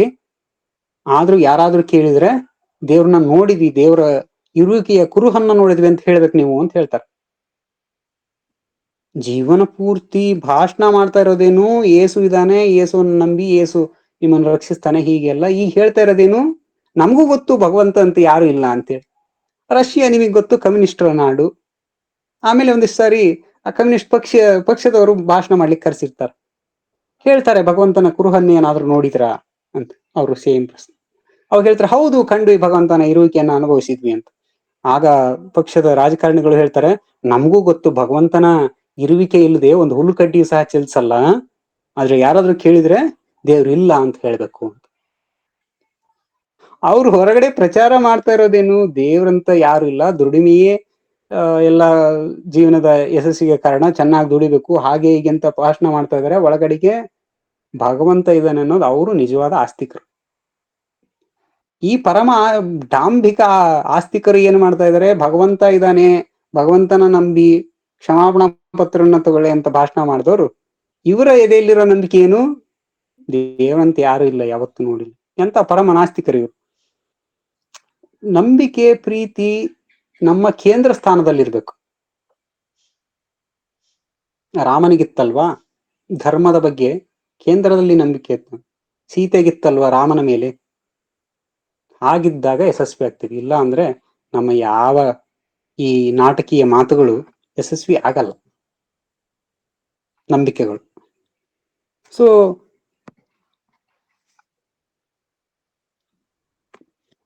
ರಾಮ ಒಂದು ಮಾತನ್ನ ಹೇಳ್ತಾನೆ, ಯುದ್ಧ ಕಾಂಡದಲ್ಲಿ ಯುದ್ಧವೆಲ್ಲ ಮುಗಿದ ಮೇಲೆ, ಇತ್ಯುಕ್ತ ಪ್ರೀತಿ ಹೃಷ್ಟಾಂಗ ರಾಮಸ್ತಂ ಪರಿಶಶ್ವಜೆ ಅಂತ ಹೇಳ್ಬಿಟ್ಟು ಕವಿ ಹೇಳುವಂತ ಮಾತು ಏನಂದ್ರೆ, ಹನುಮಂತ ಇಷ್ಟೊಂದು ಮಹತ್ತರವಾದ ಕಾರ್ಯವನ್ನು ಮಾಡಿದ್ದಾನೆ ಸೀತೆಗೋಸ್ಕರ, ರಾಮನಿಗೋಸ್ಕರ, ಅಯೋಧ್ಯ ರಾಜ್ಯಕ್ಕೋಸ್ಕರ. ಆದ್ರೆ ಆತನಿಗೆ ಏನನ್ನು ತಾನೇ ಕೊಡ್ಲಿಕ್ಕೆ ಸಾಧ್ಯ ನಾನು? ರಾಮಸ್ತಂ ಪರಿಶಶ್ವಜೆ, ರಾಮ ಅವನನ್ನ ಅಪ್ಪಿಕೊಳ್ತಾನಂತೆ. ರಾಮ ಅಂತ ಮಹಾಪುರುಷ ಅಂತದು ಏನನ್ನೂ ಕೊಡ್ಲಿಕ್ಕೆ ಸಾಧ್ಯವಿಲ್ಲಲ್ಲ ಅಂತ ಹೇಳ್ಬಿಟ್ಟು ಅವನ್ನ ಅಪ್ಕೊಳ್ತಾನೆ. ಒಂದು ಮಾತನ್ನ ಹೇಳ್ತಾನೆ, ಮಯ್ಯೇವ ಜೀರ್ಣತಾಂ ಯಾತು ಯತ್ತವೋಪಕೃತಂ ಹರೇ ಮನುಷ್ಯ ಪ್ರತ್ಯುಪಕಾರಾರ್ಥಿ ವಿಪತ್ತಿಮಭಿಕಾಂಕ್ಷತೆ ಅಂತ. ಎಷ್ಟು ಪ್ರೀತಿಯ ಪರಾಕಷ್ಟೆ ನೋಡಿ. ತನ್ನ ಸ್ವಾಮಿಯ ಮೇಲೆ ಹನುಮಂತನಿಗೆ ಅಷ್ಟು ಪ್ರೀತಿ ಇತ್ತು, ತನ್ನ ಜೀವನದ ಹಂಗನ್ನು ತೋರದು ಒಂದಿಷ್ಟು ಅಳಕಿಲ್ಲದೆ ಒಂದು ಕಡೆ ಹನುಮಂತ ಸೇವೆಯನ್ನ ಮಾಡಿದ್ರೆ, ರಾಮ ಎಂತ ಪ್ರೀತಿಯ ಪರಾಕಷ್ಟಕ್ಕೆ ಹೋಗಿ ಹೇಳ್ತಾನಂದ್ರೆ, ಮಯ್ಯೇವ ಜೀರ್ಣತಾಂ, ನನ್ನಲ್ಲೇ ಜೀರ್ಣ ಆಗ್ಬಿಡ್ಲಿ, ಯಾತು ತವೋಪಕೃತಂ ಹರೇ, ನಿನ್ನಿಂದ ಏನು ಮಾಡಲ್ಪಟ್ಟಿದೆಯಲ್ಲ, ಉಪಕಾರ ಏನು ಮಾಡಿದೆಯಲ್ಲ ನೀನು, ಅದೆಲ್ಲ ನನ್ನೊಳಗಡೆನೆ ಜೀರ್ಣ ಆಗ್ಬಿಡ್ಲಿ. ನಾವೆಲ್ಲರೂ ನಾವೇನಾರು ಆಗಿದ್ರೆ ನಾನು ನೀನು ಮಾಡಿದ ಉಪಕಾರನ್ನ ಯಾವತ್ತೂ ಮರೆಯಲ್ಲ ಅಂತ ಹೇಳ್ಬಿಡ್ತಾ ಇದ್ವಿ. ನಾನು ನಿನ್ನ ಉಪಕಾರಕ್ಕೆ ಸಹಾಯವನ್ನ ಮಾಡ್ತಾ ಇದ್ವಿ ಅಂತ ಹೇಳ್ಬಿಡ್ತಾ ಇದ್ವಿ. ಆದ್ರೆ ಮುಂದುವರೆದು ರಾಮ ಹೇಳ್ತಾನೆ, ಯಾಕೆ ನನ್ನಲ್ಲೇ ಜೀರ್ಣ ಆಗಿ ಹೋಗ್ಬಿಡ್ಲಿ ಅಂದ್ರೆ, ಮರ್ತು ಹೋಗ್ಬಿಡ್ಲಿ ನೀನು ಮಾಡಿದ ಸೇವೆ ಅನ್ನೋ ಅರ್ಥದಲ್ಲಿ. ಯಾಕೆ ಹೇಳ್ದೆ ಅಂದ್ರೆ, ಮನುಷ್ಯ ಪ್ರತ್ಯುಪಕಾರಾರ್ಥಿ ವಿಭತ್ತಿಮಭಿಕಾಂಕ್ಷತಿ, ಪ್ರತ್ಯುಪಕಾರ ಮಾಡ್ಬೇಕು ಅಂತ ಬಯಸೋ ಮನುಷ್ಯ ತನ್ನ ಪ್ರೀತಿ ಪಾತ್ರರಿಗೆ ವಿಪತ್ತನ್ನ ಬಯಸಿದಂತೆ ಅಂತ. ಈಗ ನಾನು ಯಾರಿಗೋ ಸಹಾಯ ಮಾಡ್ಬೇಕಂದ್ರೆ ಅವ್ರಿಗೆ ವಿಪತ್ತು ಬರ್ಲಿ, ಕಷ್ಟ ಬರ್ಲಿ, ಸಂಕಟ ಬರ್ಲಿ ಅಂತ ಬೇಡ್ದಂಗೆ ತಾನೆ. ಆದ್ರೆ ರಾಮ ಅದಕ್ಕೆ ಹೇಳೋದು, ನನ್ನಲ್ಲಿ ಜೀರ್ಣ ಆಗ್ಬಿಡ್ಲಿ, ನೀನ್ ಅಂದ್ರೆ ನೀಗ್ ವಿಪತ್ತೇ ಬರದೇ ಇರ್ಲಿ ಅನ್ನೋದನ್ನ ರಾಮ ಪ್ರಾರ್ಥಿಸ್ತಾನೆ. ಅದು ರಾಮನಿಗೆ ತನ್ನ ಸೇವಕನ ಬಗ್ಗೆ ಇದ್ದಂತ ಒಂದು ಪ್ರೀತಿಯನ್ನ ತೋರಿಸುತ್ತೆ. ಹೀಗೆ ನಾವು ಬೇರೆ ಬೇರೆ ಸುಮಾರಷ್ಟು ಸಂಬಂಧಗಳನ್ನ ನೋಡ್ಬೋದು. ಸ್ವಾಮಿ ಸೇವಕರ ಸಂಬಂಧದಲ್ಲಿ ಆಂಜನೇಯ ಹನುಮಂತ, ಹನುಮಂತ ಸುಗ್ರೀವನ ಸಚಿವ ಆಗಿದ್ದಾಗ ರಾಮ ಲಕ್ಷ್ಮಣರನ್ನ ಕಂಡು ಹೆದರಿ ಓಡ್ಬೇಕಾದ್ರೆ ಬಂದು ಸಂತೈಸ್ತಾನೆ ಹನುಮಂತನೇ ಹೋಗಿ ರಾಮ ಲಕ್ಷ್ಮಣರನ್ನ ಮಾತಾಡಿಸಿ ಅವರನ್ನ ಸುಗ್ರೀವನೊಡನೆ ಸ್ನೇಹ ಬೆಳೆಸೋ ತರ ಮಾಡ್ತಾರೆ. ಅದು ಒಂದು ಸ್ವಾಮಿ ಮತ್ತೆ ಸೇವಕರ ನಡುವಿನ ಸಂಬಂಧದ ಪ್ರೀತಿಯನ್ನ ಕಾಣ್ಬೋದು. ಹನುಮಂತ ಕೂಡ ಗಾಬರಿ ಆಗ್ಬಿಡ್ಬೋದಾಗಿತ್ತು ರಾಮ ಲಕ್ಷ್ಮಣರನ್ನ ನೋಡಿ, ಆದ್ರೆ ಹಾಗಾಗ್ಲಿಲ್ಲ. ತನ್ನ ಸ್ವಾಮಿಗೋಸ್ಕರ ತಾನೇ ಹೋಗಿ ಅವ್ರು ಯಾರೋ ಮಾರುವೇಷದ ರಾಕ್ಷಸರಾಗಿರ್ಬೋದು ಅಂತ ಒಂದು ಕ್ಷಣನೂ ಚಿಂತನೆಯನ್ನ ಮಾಡ್ದೇನೆ ನೇರವಾಗಿ ಹೋಗಿ ಅವ್ರ ಜೊತೆ ಮಾತನಾಡ್ತಾನೆ. ಇನ್ನ ವಿಭೀಷಣ ಈ ಮಾರೀಚ ರಾವಣರ ಮಧ್ಯೆನೂ ಸಹ ಸ್ವಾಮಿ ಸೇವಕರ ಸಂಬಂಧವನ್ನ ನೋಡ್ಬೋದು. ಮೊದಲಿಗೆ ಮಾರೀಚ ಹೇಳೋದು, ನೀನು ದುಷ್ಟ ಕಾರ್ಯಕ್ಕೆ ಕೈ ಹಾಕಿದೀಯಾ, ಬೇಡ. ರಾಮ 14 ವರ್ಷದವನಾಗಿದ್ದಾಗ 14 ವರ್ಷಕ್ಕಿಂತ ಚಿಕ್ಕವನಾಗಿದ್ದಾಗಲೇ ನಾನು ನೋಡಿದೀನಿ, ಆವಾಗ್ಲೇ ಆತನ ಪರಾಕ್ರಮವನ್ನು ತಡ್ಕೊಳಕ್ಕಾಗಿರ್ಲಿಲ್ಲ. ಒಳ್ಳೆಯದನ್ನ ಹೇಳ್ತಾರೆ. ಭಾರವಿ ಒಂದು ಮಾತು ಹೇಳ್ತಾನೆ ತನ್ನ ಕಿರಾತಾರ್ಜುನಂನಲ್ಲಿ, ಸಖಿಂ ಸಖ ನ ಸಾಧು ಇಚ್ಛತಿ ಅಂತ. ಅವನೆಂತ ಸ್ನೇಹಿತ, ತನ್ನ ಸ್ನೇಹಿತನಿಗೆ ಒಳ್ಳೆಯದನ್ನ ಬಯಸ್ತೆ ಹೋದ್ರೆ. ಸಖಿಂ ಪ್ರಭು ಸಾಧು ನ ಶೃಣೋತಿ ಅಂತ. ಅವನೆಂತ ರಾಜ, ಒಳ್ಳೆಯದನ್ನ ಕೇಳದೆ ಹೋದ್ರೆ.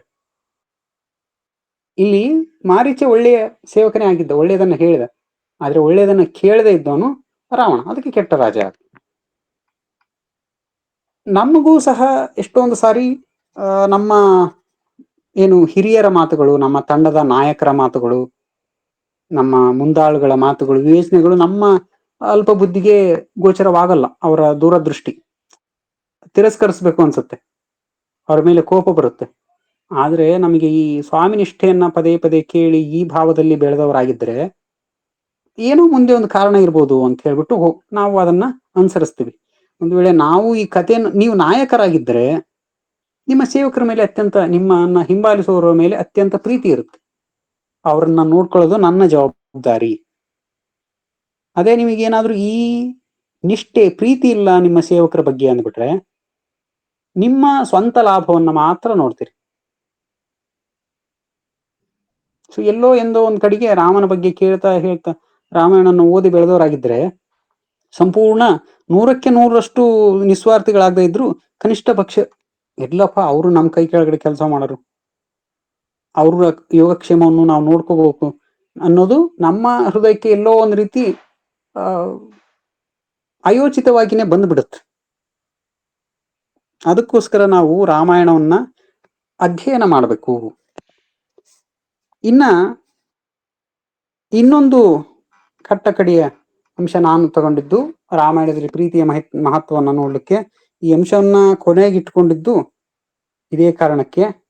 ಈ ಅಂಶವನ್ನ ಏನಾದ್ರೂ ಮೊದಲಿಗೆ ತಗೊಂಡ್ಬಿಟ್ರೆ ಇಡೀ ತರ ಏನು ಉಪನ್ಯಾಸ ತುಂಬಾ ಇದೇ ಮುಗಿದು ಹೋಗ್ಬಿಡುತ್ತೆ ಅಂತ. ಪತಿ ಪತ್ನಿಯರ ಪ್ರೇಮ ಅನ್ನುವಂಥದ್ದು. ಸೊ ಧನ್ಯೋ ಗೃಹಸ್ಥಾಶ್ರಮ, ಚಾಣಕ್ಯ ಹೇಳ್ತಾನಲ್ವಾ, ಆಶ್ರಮಗಳಲ್ಲೇ ಶ್ರೇಷ್ಠವಾದದ್ದು ಯಾವ ಆಶ್ರಮ ಅಂದ್ರೆ ಗೃಹಸ್ಥಾಶ್ರಮ. ಇನ್ನುಳಿದ 3 ಆಶ್ರಮಗಳು ಇವಕ್ಕೆ ಅವಲಂಬನೆ ಆಗಿರುತ್ತೆ, ಗೃಹಸ್ಥಾಶ್ರಮಕ್ಕೆ. ಬ್ರಹ್ಮಚಾರಿಗಳಿಗೆ ಅವ್ರಿಗೆ ಮತ್ತೆ ಊಟ ಉಪಚಾರದ ವ್ಯವಸ್ಥೆ, ಪ್ರತಿಯೊಬ್ಬರಿಗೂ ಅನ್ನ ಬೇಕೇ ಬೇಕಲ್ವಾ. ಎಲ್ಲದನ್ನ ನೋಡ್ಕೊಳ್ಳೋರು ಯಾರು ನೋಡ್ಕೊಳ್ಳೋದು ಅಂದ್ರೆ ಈ ಗೃಹಸ್ಥಾಶ್ರಮದವರೇ ನೋಡ್ಕೊಳ್ಳೋದು.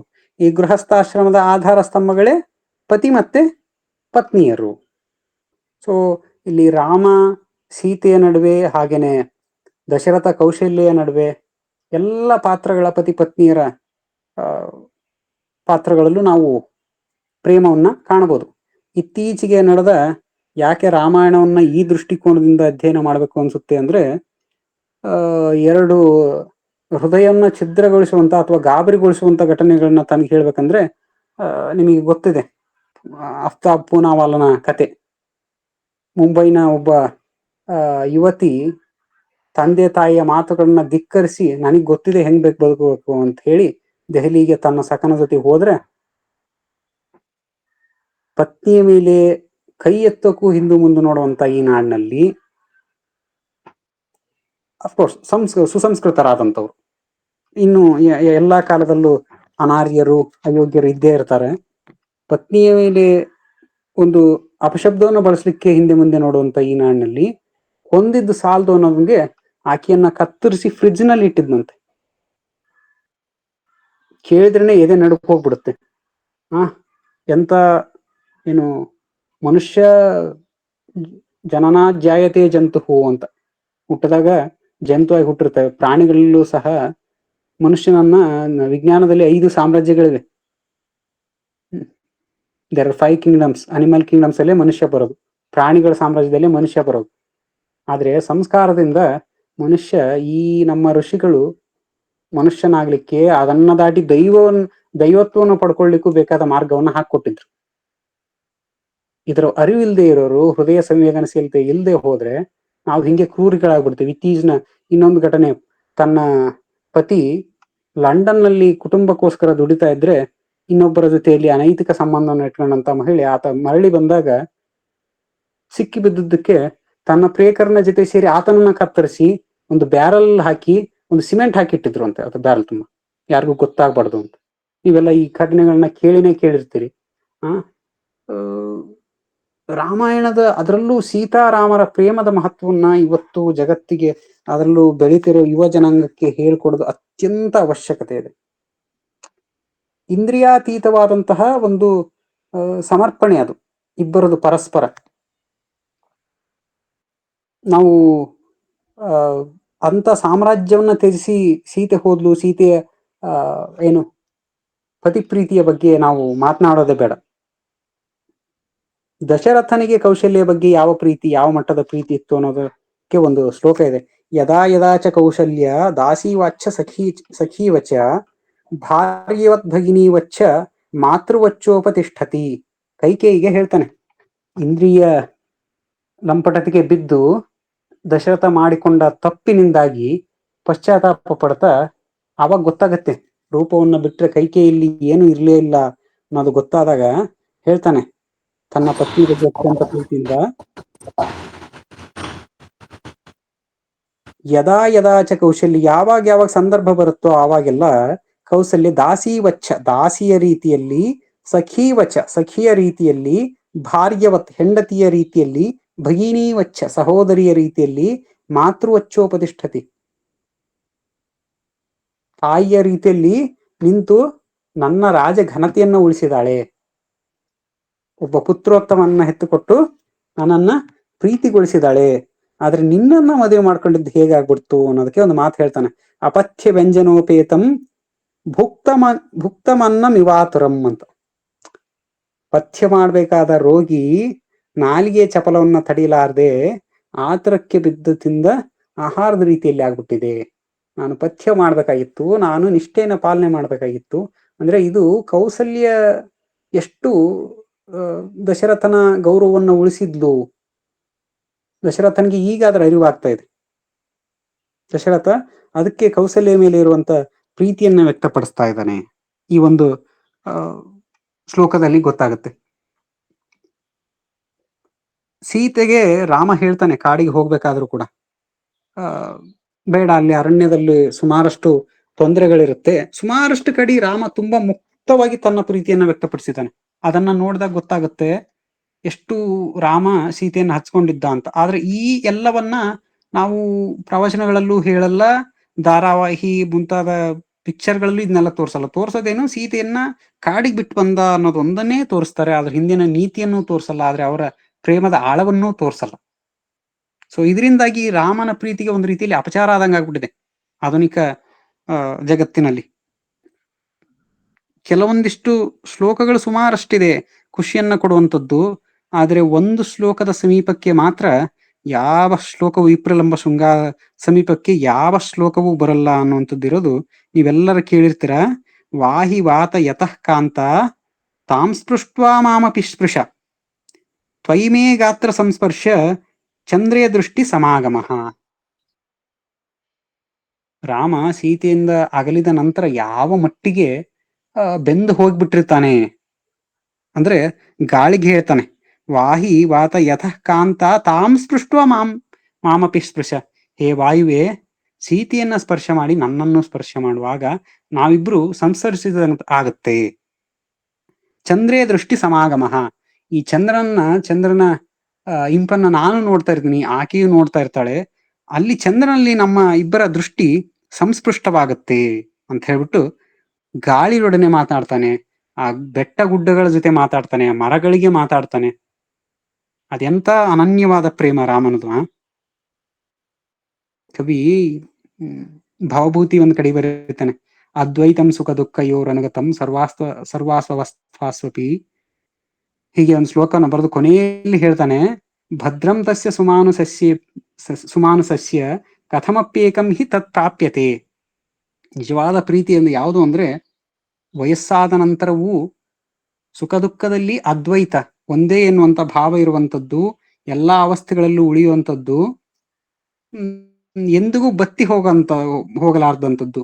ಯಸ್ಮಿಂಶ್ಚ ನಹಾರ್ಯೋ ರಸಃ, ಯಾವುದರಲ್ಲಿ ರಸವನ್ನು ಅಪಹರಿಸ್ಲಿಕ್ಕೆ ಸಾಧ್ಯ ಇಲ್ಲವೋ ಅಂಥದ್ದು ನಿಜವಾದ ಪ್ರೀತಿ. ಭದ್ರಂ ತಸ್ಯ ಸುಮಾನುಸಸ್ಯೇಕ ಕಥಮಪ್ಯೇಕಂ ಹಿ ತತ್ ಪ್ರಾಪ್ಯತೆ. ಯಾರೋ ಮಹಾಪುರುಷನಿಗೆ ಎಲ್ಲೋ ಒಂದ್ಸರಿ ದೊರೆಯುತ್ತೆ ಅಂತ. ರಾಮ ನಿಜವಾಗ್ಲೂ ಅಂತ ಪುಣ್ಯಾತ್ಮ, ಸೀತೆ ಅಂತ ಪುಣ್ಯಾತ್ಮೆ. ಸೊ ಅವರು ಹಾಗಾಗಿನೇ ಅವರಿಬ್ರು ಅನುರೂಪರಾಗಿದ್ದು. ಸೀತೆ ಒಂದು ಮಾತನ್ನ ಹೇಳ್ತಾಳೆ, ನಾತಂತ್ರಿ ವಾದ್ಯತೆ ವೀಣಾ ನಾಚಕ್ರೋ ವರ್ತತೆ ರಥಃ ನಾಪತಿ ಸುಖಮೇಧೇತೆ ಯಾಸ್ಯಾದಪಿ ಶತಾತ್ಮಜ. ಕೌಸಲ್ಯಗೆ ಹೇಳ್ತಾಳೆ ಅರಣ್ಯಕ್ಕೆ ಹೋಗ್ಬೇಕಾದ್ರೆ ರಾಮನನ್ನ ಬಿಟ್ಟು ಬಿಡಬೇಡ ಅಂತ ಹೇಳ್ಬಿಟ್ಟು ಕೌಸಲ್ಯ ಒಂದಿಷ್ಟು ಉಪದೇಶವನ್ನ ಕೊಡ್ತಾಳೆ. ಆಗ ಸೀತೆ ಹೇಳ್ತಾಳೆ ಈ ಶ್ಲೋಕವನ್ನು, ಅಂದ್ರೆ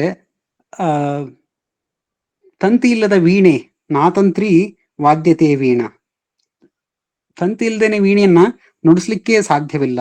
ನಾಚಕ್ರೋ ವರ್ತತೆ ರಥಃ, ಚಕ್ರವಿಲ್ಲದೆ ರಥ ಚಲಿಸೋಲ್ಲ.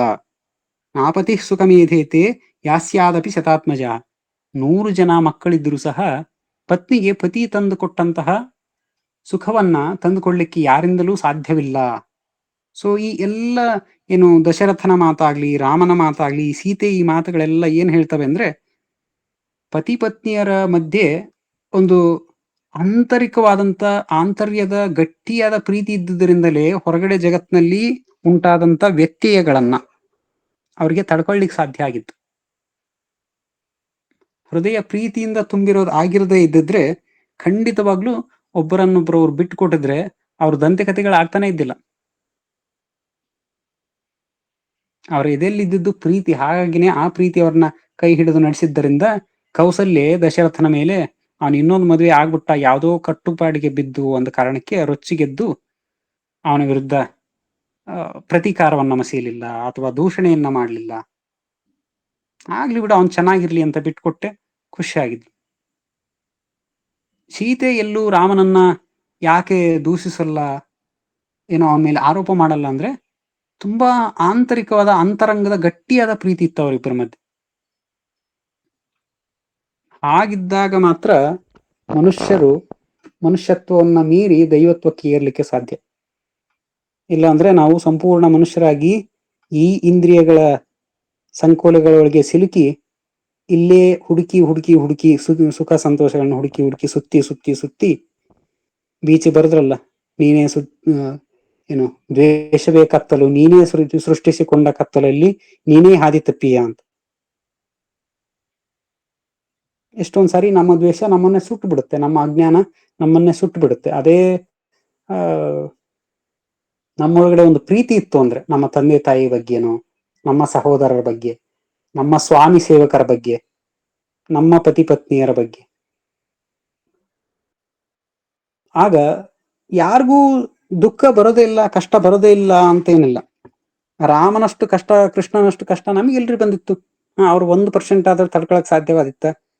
ರಾಜ್ಯ ಪ್ರಣಾಶ ಸ್ವಜನೈರ್ವಿಯೋಗ ಪಿತುರ್ವಿನಾಶೋ ಜನನೀ ವಿಯೋಗ ಸರ್ವಾಣಿ ಮೇ ಲಕ್ಷ್ಮಣ ಶೋಕವೇಗ ಅಪೂರಯಂತಿ ಪ್ರವಿಚಿಂತಿತಾನಿ ಈದೃಶೀಯಂ ಮಾಮಲಕ್ಷ್ಮಿ ನಿರ್ದಹೇದಪಿ ಪಾವಕಂ. ರಾಜ್ಯ ಹೋಯ್ತು, ತಂದೆಯನ್ನು ಕಳ್ಕೊಂಡೆ, ತಾಯಿಯಿಂದ ದೂರವಾಗಬೇಕಾಯ್ತು, ಪ್ರೀತಿ ಬಂಧುಗಳನ್ನ ಕಳ್ಕೊಂಡೆ. ಈ ಎಲ್ಲ ಶ್ಲೋಕಗಳು ನನ್ನ ಹೃದಯಾಂಗವನ್ನು ಪೂರ್ವಗೊಳಿಸ್ತಾ ಇದೆ. ಈದೃಶಿ ಮಾಮಲಕ್ಷ್ಮಿ, ಈ ರೀತಿಯ ನನ್ನ ದೌರ್ಭಾಗ್ಯ ನಿರ್ದಹೇದಪಿ ಬೆಂಕಿಯನ್ನೇ ಸುಟ್ಟು ಬಿಡಬಲ್ಲದು. ನನ್ನ ದೌರ್ಭಾಗ್ಯ ಎಷ್ಟು ಇದು ತಾಪ ಹೆಂಗಿದೆ ಅಂದ್ರೆ ಬೆಂಕಿಯನ್ನೇ ಸುಟ್ಬಿಡ್ಬಲ್ದು ಅಂತ.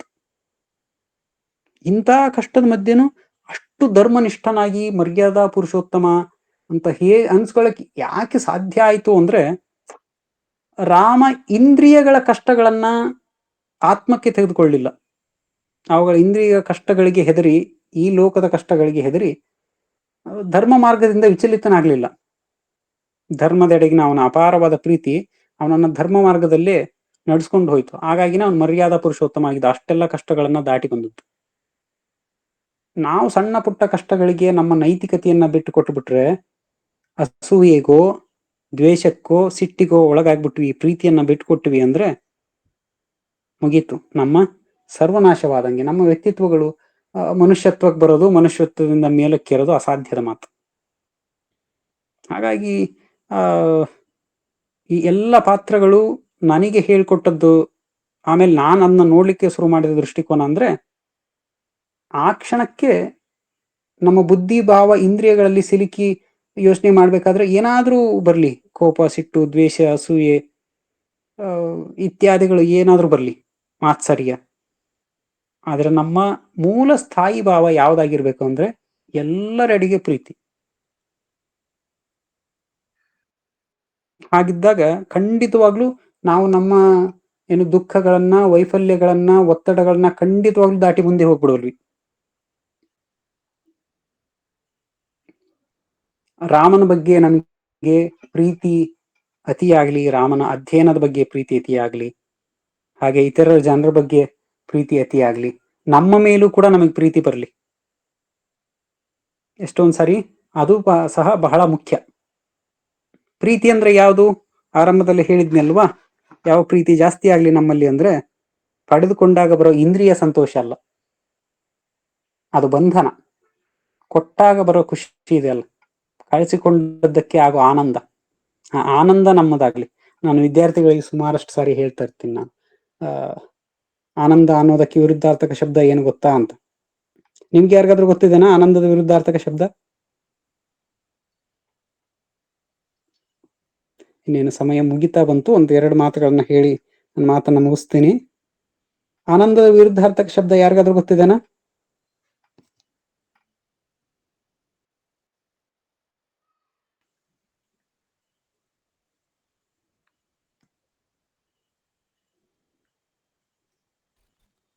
ದುಃಖ ಇರ್ಬೋದಾ? ದುಃಖ ಸಂತೋಷದ ವಿರುದ್ಧಾರ್ಥಕ ಶಬ್ದ. ಬಹುಶಃ ಆನಂದಕ್ಕೆ ವಿರುದ್ಧಾರ್ಥಕ ಇಲ್ಲೇ ಇಲ್ಲ ಅಂತ ನನ್ನ ಅನಿಸಿಕೆ. ಸುಖಕ್ಕೆ ದುಃಖ ಇದೆ, ಆನಂದಕ್ಕೆ ವಿರುದ್ಧನೇ ಇಲ್ಲ. ಆನಂದ ಅಂದ್ರೆ ಅದು ಪೂರ್ಣ ಆನಂದವೇ ಅಂತ ನಾನು ಅನ್ಸಿದ್ದೀನಿ. ನಮ್ಮ ಋಷಿಗಳು ಯಾಕೆ ಭಾರತೀಯ ಸಂಸ್ಕೃತಿ ಶ್ರೇಷ್ಠ ಎಂದು ಯಾರು ನಮ್ಮನ್ನು ಏನು ಈ ಸಂಸ್ಕೃತಿಯ ಮಟ್ಟಕ್ಕೆ ಬರ್ಲಿಕ್ಕೆ ಸಾಧ್ಯ ಇಲ್ಲ ಅನ್ನೋದಕ್ಕೆ ಇದು ಒಂದೇ ಒಂದು ಉದಾಹರಣೆ ಸಾಕು. ನಮ್ಮ ಋಷಿಗಳು ಆನಂದಕ್ಕೆ ವಿರುದ್ಧಾರ್ಥಕ ಶಬ್ದ ಇಡ್ಲಿಲ್ಲ. ಏನಕ್ಕಂದ್ರೆ ಆನಂದ ಅನ್ನೋದು ಪರಮ ಸತ್ಯ, ನಮ್ಮ ನಿಜ ಸ್ವರೂಪ, ಅದಕ್ಕೆ ವಿರುದ್ಧವಾದದ್ದು ಇನ್ನೊಂದಿಲ್ಲ. ದುಃಖ ಅನ್ನೋದು ನಾವು ಇಂದ್ರಿಯಗಳಿಗೆ ಸಂಬಂಧಪಟ್ಟದ್ದು. ಒಂದು ನಿರಾನಂದ ಅಂತ ಒಂದು ಶಬ್ದ ಇದೆ ಸಂಸ್ಕೃತದಲ್ಲಿ, ಅದು ಭ್ರಮೆ. ನಿರಾನಂದ ಅಂದ್ರೆ ಆನಂದ ಇಲ್ಲದೆ ಇರೋದು ಅಂತ. ಆನಂದ ಇಲ್ಲದೆ ಇರೋದು ಅಂದ್ರೆ ದುಃಖ ಇದೆ ಅಂತ ಅಲ್ಲ, ಅದು ಭ್ರಮೆ. ನಮಗೆ ಗೊತ್ತಾಗುತ್ತೆ ನಾನೇ ನಿಜವಾದ ಆನಂದ, ನಾನೇ ಆತ್ಮ ಅಂತ ಗೊತ್ತಾದಾಗ ನಾವೇ ಆನಂದ ಆಗ್ತೀವಿ. ಸಿನ್ ಅನ್ನೋದಕ್ಕೆ ಆಪೋಸಿಟ್ ವರ್ಡ್ ಏನ್ ಗೊತ್ತಾ? ಸಿನ್ ಅಂದ್ರೆ ಪಾಪ ಅಂತ ಗೊತ್ತು ನಿಮಗೆ? ಇಂಗ್ಲಿಷ್ ಅಲ್ಲಿ what is the opposite word of ಸಿನ್?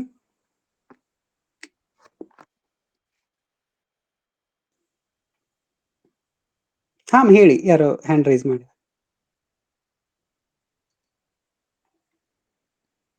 ಕೃಷ್ಣ ಅವರು ಹ್ಯಾಂಡ್ ರೈಸ್ ಮಾಡಿದ್ದೀರಾ? ಹೇಳಿ ಕೃಷ್ಣ ಅವರೇ.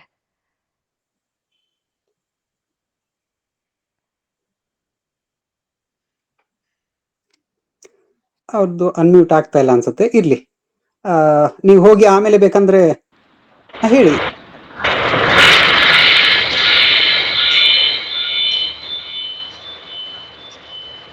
ಹೇಳಿ, ಹ್ಯಾಂಡ್ ರೈಸ್ ಮಾಡಿದ್ದೀರಾ? ಇಲ್ಲ, ಇದಾಯ್ತು.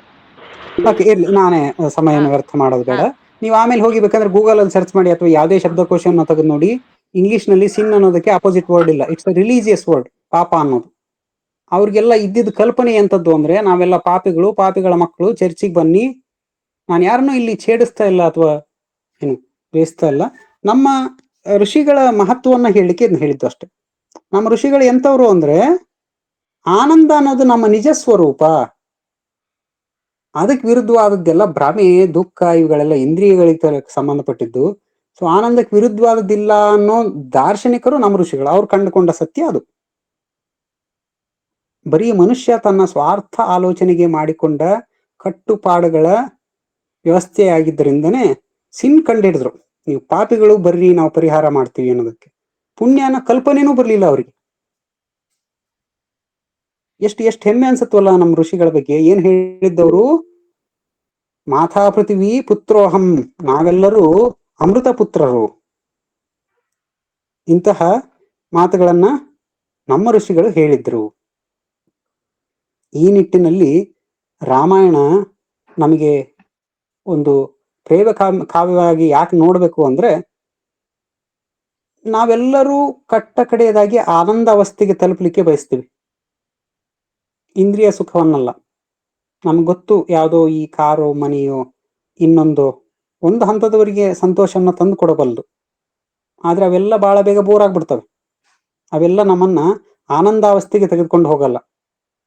ನಿಜವಾದ ಆನಂದ ಅವಸ್ಥೆಗೆ ತೆಗೆದುಕೊಂಡು ಹೋಗೋದು ಯಾವುದು ಅಂದ್ರೆ, ನಾವೇ ಆನಂದ ಅವಸ್ಥೆ ಕೊಟ್ಟಾಗ, ಸೇವೆ ಮಾಡಿದಾಗ, ಈ ಬುದ್ಧಿ ಭಾವಗಳನ್ನ ಎಲ್ಲ ಭಗವಂತನಿಗೆ ಸಮರ್ಪಣೆ ಮಾಡಿ ಸೇವೆ ಮಾಡಿದಾಗ ನಾವು ಆನಂದಾವಸ್ಥೆಗೆ ತಲುಪ್ತೀವಿ. ರಾಮ ನಮಗೆಲ್ಲ ಅಂಥ ಆನಂದಾವಸ್ಥೆಯನ್ನ ಕಲ್ಪಿಸಲಿ. ಸೊ ನಾನು ಮೊದಲೇ ಹೇಳಿದ ಹಾಗೆ, ಪಡೆದುಕೊಂಡು ಬಂಧನಕ್ಕೊಳಗಾಗುವ ಇಂದ್ರಿಯ ಸಂತೋಷಕ್ಕಿಂತ ಕೊಟ್ಟು ಕಳಿಸಿಕೊಂಡು ಆನಂದಾವಸ್ಥೆಗೆ ಇರೋದನ್ನ ರಾಮ ಆಶೀರ್ವದಿಸಲಿ. ಇಷ್ಟನ್ನ ಹೇಳಿ ಅವಕಾಶ ಮಾಡಿಕೊಟ್ಟಂತ ನಿಮಗೆಲ್ಲರಿಗೂ ಧನ್ಯವಾದಗಳನ್ನ ತಿಳಿಸ್ತೇನೆ. ನನಗೆ ಗೊತ್ತಿಲ್ಲ, ನಾನು ತುಂಬಾ ಚಿಕ್ಕವನು, ಆದರೆ ಎಷ್ಟು ಮಟ್ಟಿಗೆ ಯಾವ ರೀತಿಯಲ್ಲಿ ನನ್ನ ಮಾತುಗಳಿತ್ತು ಅಂತ ಹೇಳಿ. ಆದ್ರೂ ರಾಮನ ಬಗ್ಗೆ ಮಾತಾಡೋದಲ್ವಾ, ಸಹಜವಾಗಿಯೇ ಖುಷಿಯ ವಿಚಾರ. ಆದ್ರಿಂದ ಮಾತನಾಡಿದ್ದು. ಇದರಲ್ಲಿ ಏನಾದರೂ ಒಂದಿಷ್ಟು ಗುರುತಿಸುವಂತ ಒಳ್ಳೆಯ ಅಂಶಗಳಿದ್ರೆ ಅದೆಲ್ಲ ನನ್ನ ಗುರುಗಳು ಶಶಿಕಾಂತ್ ಕರ್ಣಂ ಅಂತ ಹೇಳ್ಬಿಟ್ಟು ಅವರಿಗೆ ಸಲ್ಲಬೇಕು. ಬದುಕಿನ ಬಹುತೇಕ ಒಳ್ಳೆಯ ಅಂಶಗಳೆಲ್ಲ ಒಂದು ಶಶಿಕಾಂತ್ ಕರ್ಣಂ ಗುರೂಜಿ ಮತ್ತೆ ಇನ್ನೊಬ್ರು ಸೀನಿಯರ್ ಇದ್ರು, ಮೇಘೋಕ್ಕ ಅಂತ ಹೇಳಿ, ನನ್ನ ಮಹಾನ್ ಗುರುಗಳವರಿದ್ರು. ಅವರ ಭಿಕ್ಷೆ ಇದ್ದಂಗೆ ಈ ಎಲ್ಲ ಒಳ್ಳೆಯ ಅಂಶಗಳು, ಸೌಭಾಗ್ಯಗಳು. ಏನೇ ದೋಷಗಳಿದ್ರೆ ಅದು ನನ್ನ ಪ್ರಯತ್ನದ ಕೊರತೆಯಿಂದ ಉಂಟಾದದ್ದು. ಸೊ ಅವರಿಗೆ ನನ್ನ ಮಾತುಗಳನ್ನ ಅವರ ಚರಣಗಳಿಗೆ ಸಮರ್ಪಿಸಿ ರಾಮನಿಗೆ ವಂದಿಸಿ ನನ್ನ ಮಾತನ್ನು ಮುಗಿಸ್ತೇನೆ. ಎಲ್ಲರಿಗೂ ಧನ್ಯವಾದಗಳು. ಇನ್ನ ಪ್ರಶ್ನೆಗಳಿದ್ರೆ ಕೇಳಿ ಅಂತ ಹೇಳ್ಬೋದೇನ, ಆದ್ರೆ ಎಷ್ಟರ ಮಟ್ಟಿಗೆ ನಾನು ಉತ್ತರಿಸಬಲ್ಲೆ ಅನ್ನೋದು ನನಗೂ ಗೊತ್ತಿಲ್ಲ. ಆದ್ರೆ ಖಂಡಿತವಾಗ್ಲೂ ಕೇಳಿ, ನನಗೆ ಗೊತ್ತಿಲ್ಲ ಅಂದ್ರೆ ನನ್ನ ಗುರುಗಳನ್ನಾದ್ರೂ ಕೇಳಿ ಹೇಳ್ತೀನಿ. ಆಮೇಲೆ ನಾನು ಸುನೀತಕ್ಕನಿಗೆ ಉತ್ತರಗಳನ್ನ ತಲುಪಿಸ್ತೇನೆ. ಏನಾದ್ರೂ ಕೇಳೋದಿದ್ರೆ ಕೇಳ್ಬೋದು, ಇಲ್ಲ ಅಂದ್ರೆ ಇಲ್ಲಿಗೆ ಮುಗಿಸೋಣ. ಮತ್ತೆ ಒಂದು ನಿಮಿಷ. ರವಿಯವರಿಗೆ ನಮಸ್ಕಾರಗಳು. ನೀವು ಪ್ರಾರಂಭದಲ್ಲಿ ಹೇಳಿದ್ರಿ ನಾನು ಬಹಳ ಚಿಕ್ಕನು ಅಂತ ಹೇಳಿ. ನನಗೆ ಅಷ್ಟೊಂದು ಅನುಭವ ಇಲ್ಲ, ಏನೋ ತೊದಲು ನುಡಿಗಳನ್ನ ನೀವು ಕೇಳಿ ಸಂತೋಷ ಪಡ್ಬೋದು ಅಂತ. ಆದರೆ ಪ್ರಸಂಗ ಹಾಗಿರಲಿಲ್ಲ. ಮಹಾಭಾರತದಲ್ಲಿ ಒಂದು ಪ್ರಸಂಗ ಬರುತ್ತೆ, ಏನಪ್ಪ ಅಂದರೆ ಅಭಿಮನ್ಯು ಯುದ್ಧಕ್ಕೆ ಬರ್ತಾನೆ. ಆವಾಗ ಕೌರವರಲ್ಲಿ ಎಲ್ಲರೂ ನಗೆಯಾಡ್ತಾರೆ, ಹುಡುಗನ್ ಕಳಿಸಿದ್ದಾರೆ ದೊಡ್ಡವ್ರು ಬಂದಿಲ್ಲ ಅಂತ. ಅದಕ್ಕೆ ಆ ಅಭಿಮನ್ಯು ಒಂದು ಮಾತು ಹೇಳ್ತಾನೆ, ನಾನು ಬಾಲಕನಿರಬಹುದು ಆದರೆ ನನ್ನ ಬಾಣಕ್ಕೆ ಬಾಲಕತನವಿಲ್ಲ ಅಂತ. ಹಾಗೆ ನೀವು ನಿಮ್ಮ ವಿಚಾರಗಳು, ಹೇಳುವ ಶೈಲಿ, ಆಮೇಲೆ ಅವಷ್ಟು ಕೂಡ ತುಂಬ ಚೆನ್ನಾಗಿದ್ದು. ಎಂಥ ಅನುಭವಸ್ಥರಿಗೂ ಕೂಡ ಆ ಥರ ಭಾವನೆಗಳು ಅವು ಇರೋದು ವಿರಳ. ತುಂಬ ಚೆನ್ನಾಗಿ ಹೇಳಿದ್ರಿ, ನನಗಂತೂ ತುಂಬ ಸಂತೋಷ ಆಯಿತು ರವಿ ಅವರೇ.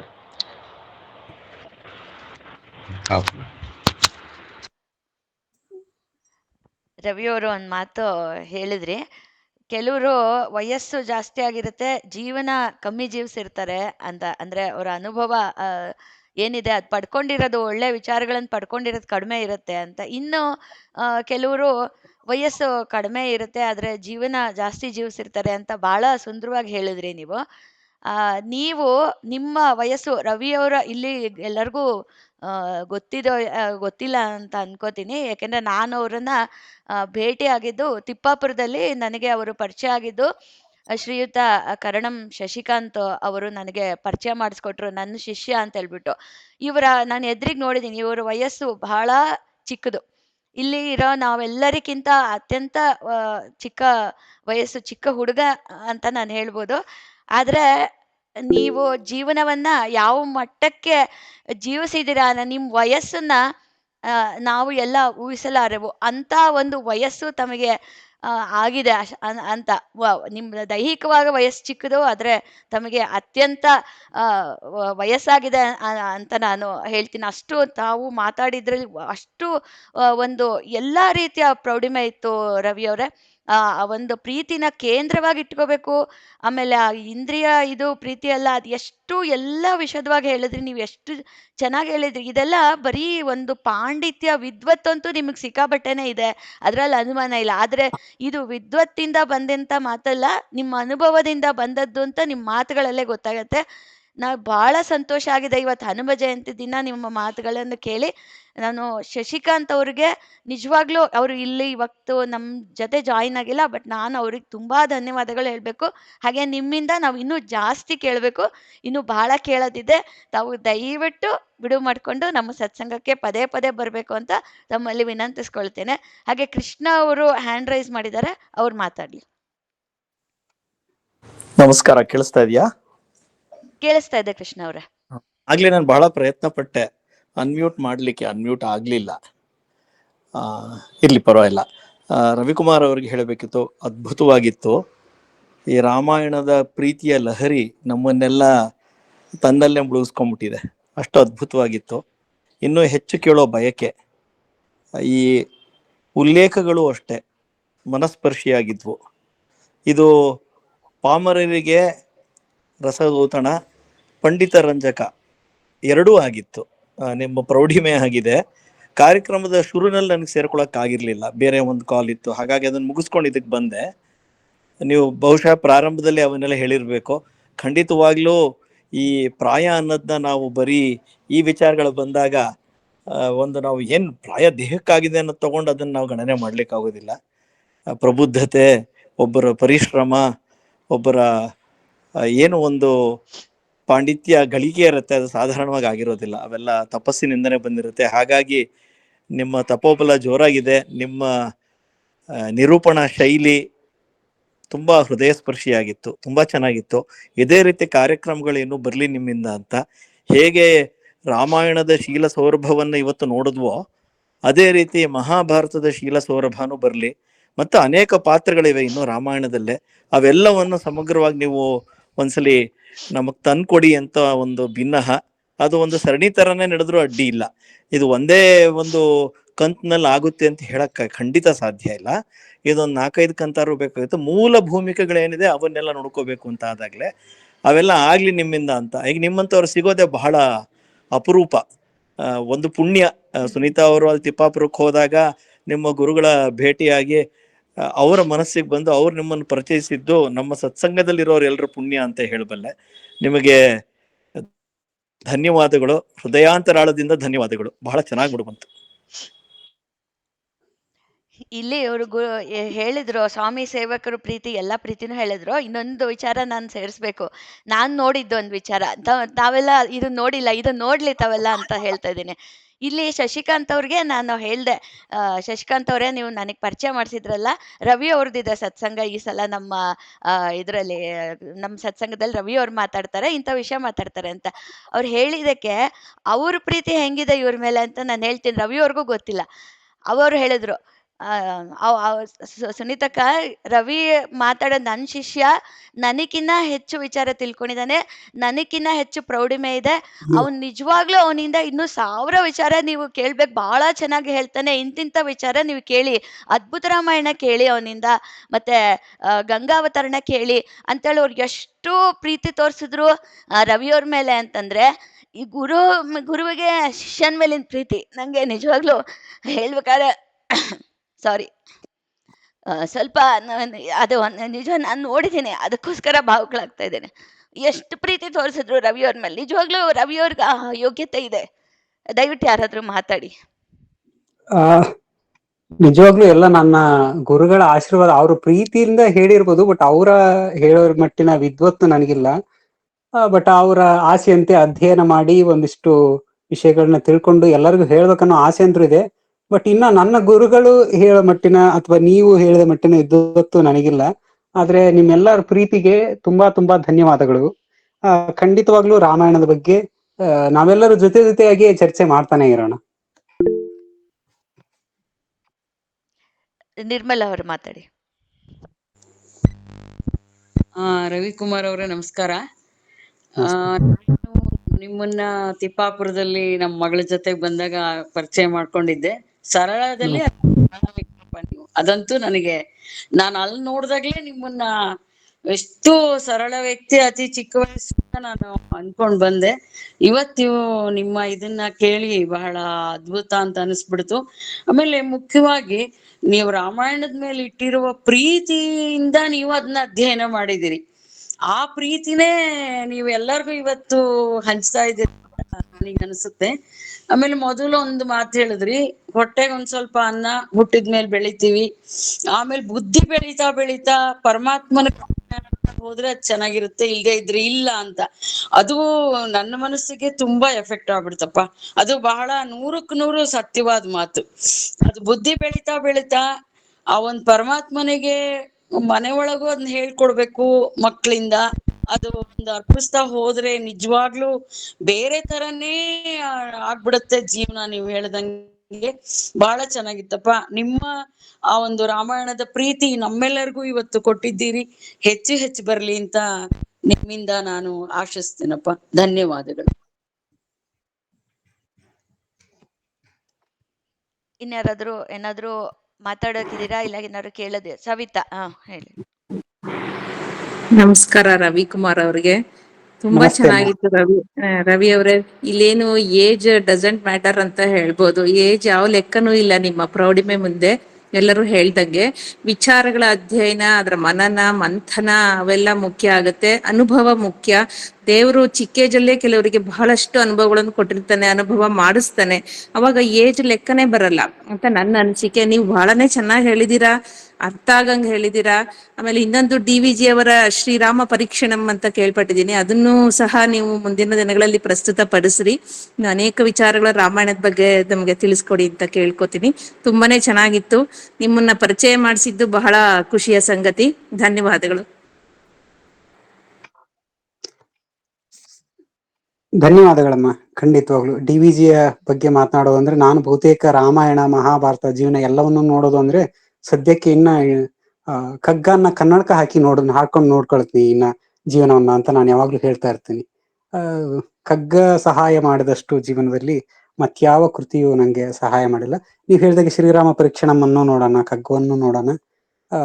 ಖಂಡಿತವಾಗ್ಲೂ ನಿಮ್ಮೆಲ್ಲರ ಪ್ರೀತಿ ಆಶೀರ್ವಾದದಿಂದ ಇನ್ನು ಹೆಚ್ಚು ನನ್ನ ಅಧ್ಯಯನಕ್ಕೆ ಪ್ರೇರಣೆಯನ್ನ ಕೊಡ್ಲಿ ಅಂತ ಹೇಳಿ ಭಗವಂತನನ್ನ ನಾನು ಕೇಳ್ಕೊಳ್ತೀನಿ.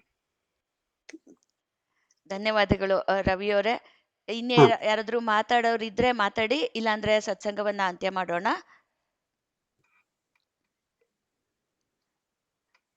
ಸರಿ, ಹಾಗಾದ್ರೆ ಇಂದಿನ ಒಂದು ಸುಂದರವಾದ ಒಂದು ಸತ್ಸಂಗ ನಮ್ದು. ಪ್ರೀತಿ ಇಂದ ತುಂಬಿ ತುಳುಕಿದ ಒಂದು ಸತ್ಸಂಗ. ಈಗಿನ ಕಾಲದಲ್ಲಿ ಅತ್ಯಂತ ಅವಶ್ಯಕವಾಗಿರುವಂತ ಒಂದು ವಿಚಾರ ಈ ಪ್ರೀತಿ. ಇದನ್ನ ನಾವು ರಾಮಾಯಣದಿಂದ ಹೇಗೆ ಪಡ್ಕೋಬಹುದು ಅಂತ ಹೇಳ್ಬಿಟ್ಟು ರವಿಕುಮಾರ್ ಅವರು ತಿಳಿಸ್ಕೊಟ್ರು. ಎಷ್ಟು ಮುಖ್ಯ ಈ ವಿಚಾರ ಅಂದ್ರೆ, ಹೀಗೆ ಪ್ರೀತಿ ಅನ್ನೋದು ಒಂದ್ ಮನೆ ಜನದ ಮಧ್ಯೆನೇ ಇರೋದು ಕಷ್ಟ ಆಗೋಗ್ಬಿಟ್ಟಿದೆ. ಅಂತ ಒಂದ್ ಚಿಕ್ಕ ಪುಟ್ಟ ವಿಚಾರಗಳಿಗೆ ಪ್ರೀತಿ ಕಳ್ಕೊಂಡ್ಬಿಡೋ ಅಂತ ಒಂದು ಸನ್ನಿವೇಶಗಳು ನಾವು ಕಣ್ಣೆದುರಿಗೆ ಒಂದ್ ಮನೇಲಿ ಇರೋ 4-5 ಜನ 6 ಜನದಲ್ಲಿ ಪ್ರೀತಿ ಉಳಿಯೋದು ಅನ್ನೋದು ಅಷ್ಟು ದೊಡ್ಡ ಒಂದು ವಿಚಾರ ಆಗೋಗಿದೆ. ಅದು ಏನು ಚಿಕ್ಕ ಪುಟ್ಟ ವಿಚಾರಗಳಿಗೆ. ಆದ್ರೆ ಎಂತೆಂತ ದೊಡ್ಡ ಬಿರುಗಾಳಿಗಳು ಬಂದ್ವು ರಾಮಾಯಣದಲ್ಲಿ, ಅವ್ರ ಜೀವನದಲ್ಲಿ. ಅದು ಬಂದದ್ದು ಅವರ ಸ್ವಂತ ಜನದಿಂದಾನೇ, ಮನೆ ಜನದಿಂದಾನೇ ಬಂದು. ಆದ್ರೂ ಅವರೆಲ್ಲ ಪ್ರೀತಿನ ಹೇಗ್ ಉಳಿಸ್ಕೊಂಡ್ರು, ಯಾಕೆ ಉಳಿಸ್ಕೊಂಡ್ರು ಅಂದ್ರೆ ರವಿಕುಮಾರ್ ಅವ್ರು ಹೇಳಿದ್ರು, ಅವ್ರ ಆತ್ಮದಲ್ಲಿ ಮೂಲ ಕೇಂದ್ರದಲ್ಲಿ ಇಟ್ಕೊಂಡಿದ್ರು ಪ್ರೀತಿ ಅನ್ನೋದನ್ನ. ಮುಖ್ಯವಾಗಿ ಪ್ರೀತಿ ಅಂತ ಇಟ್ಕೊಂಡಿದ್ರು.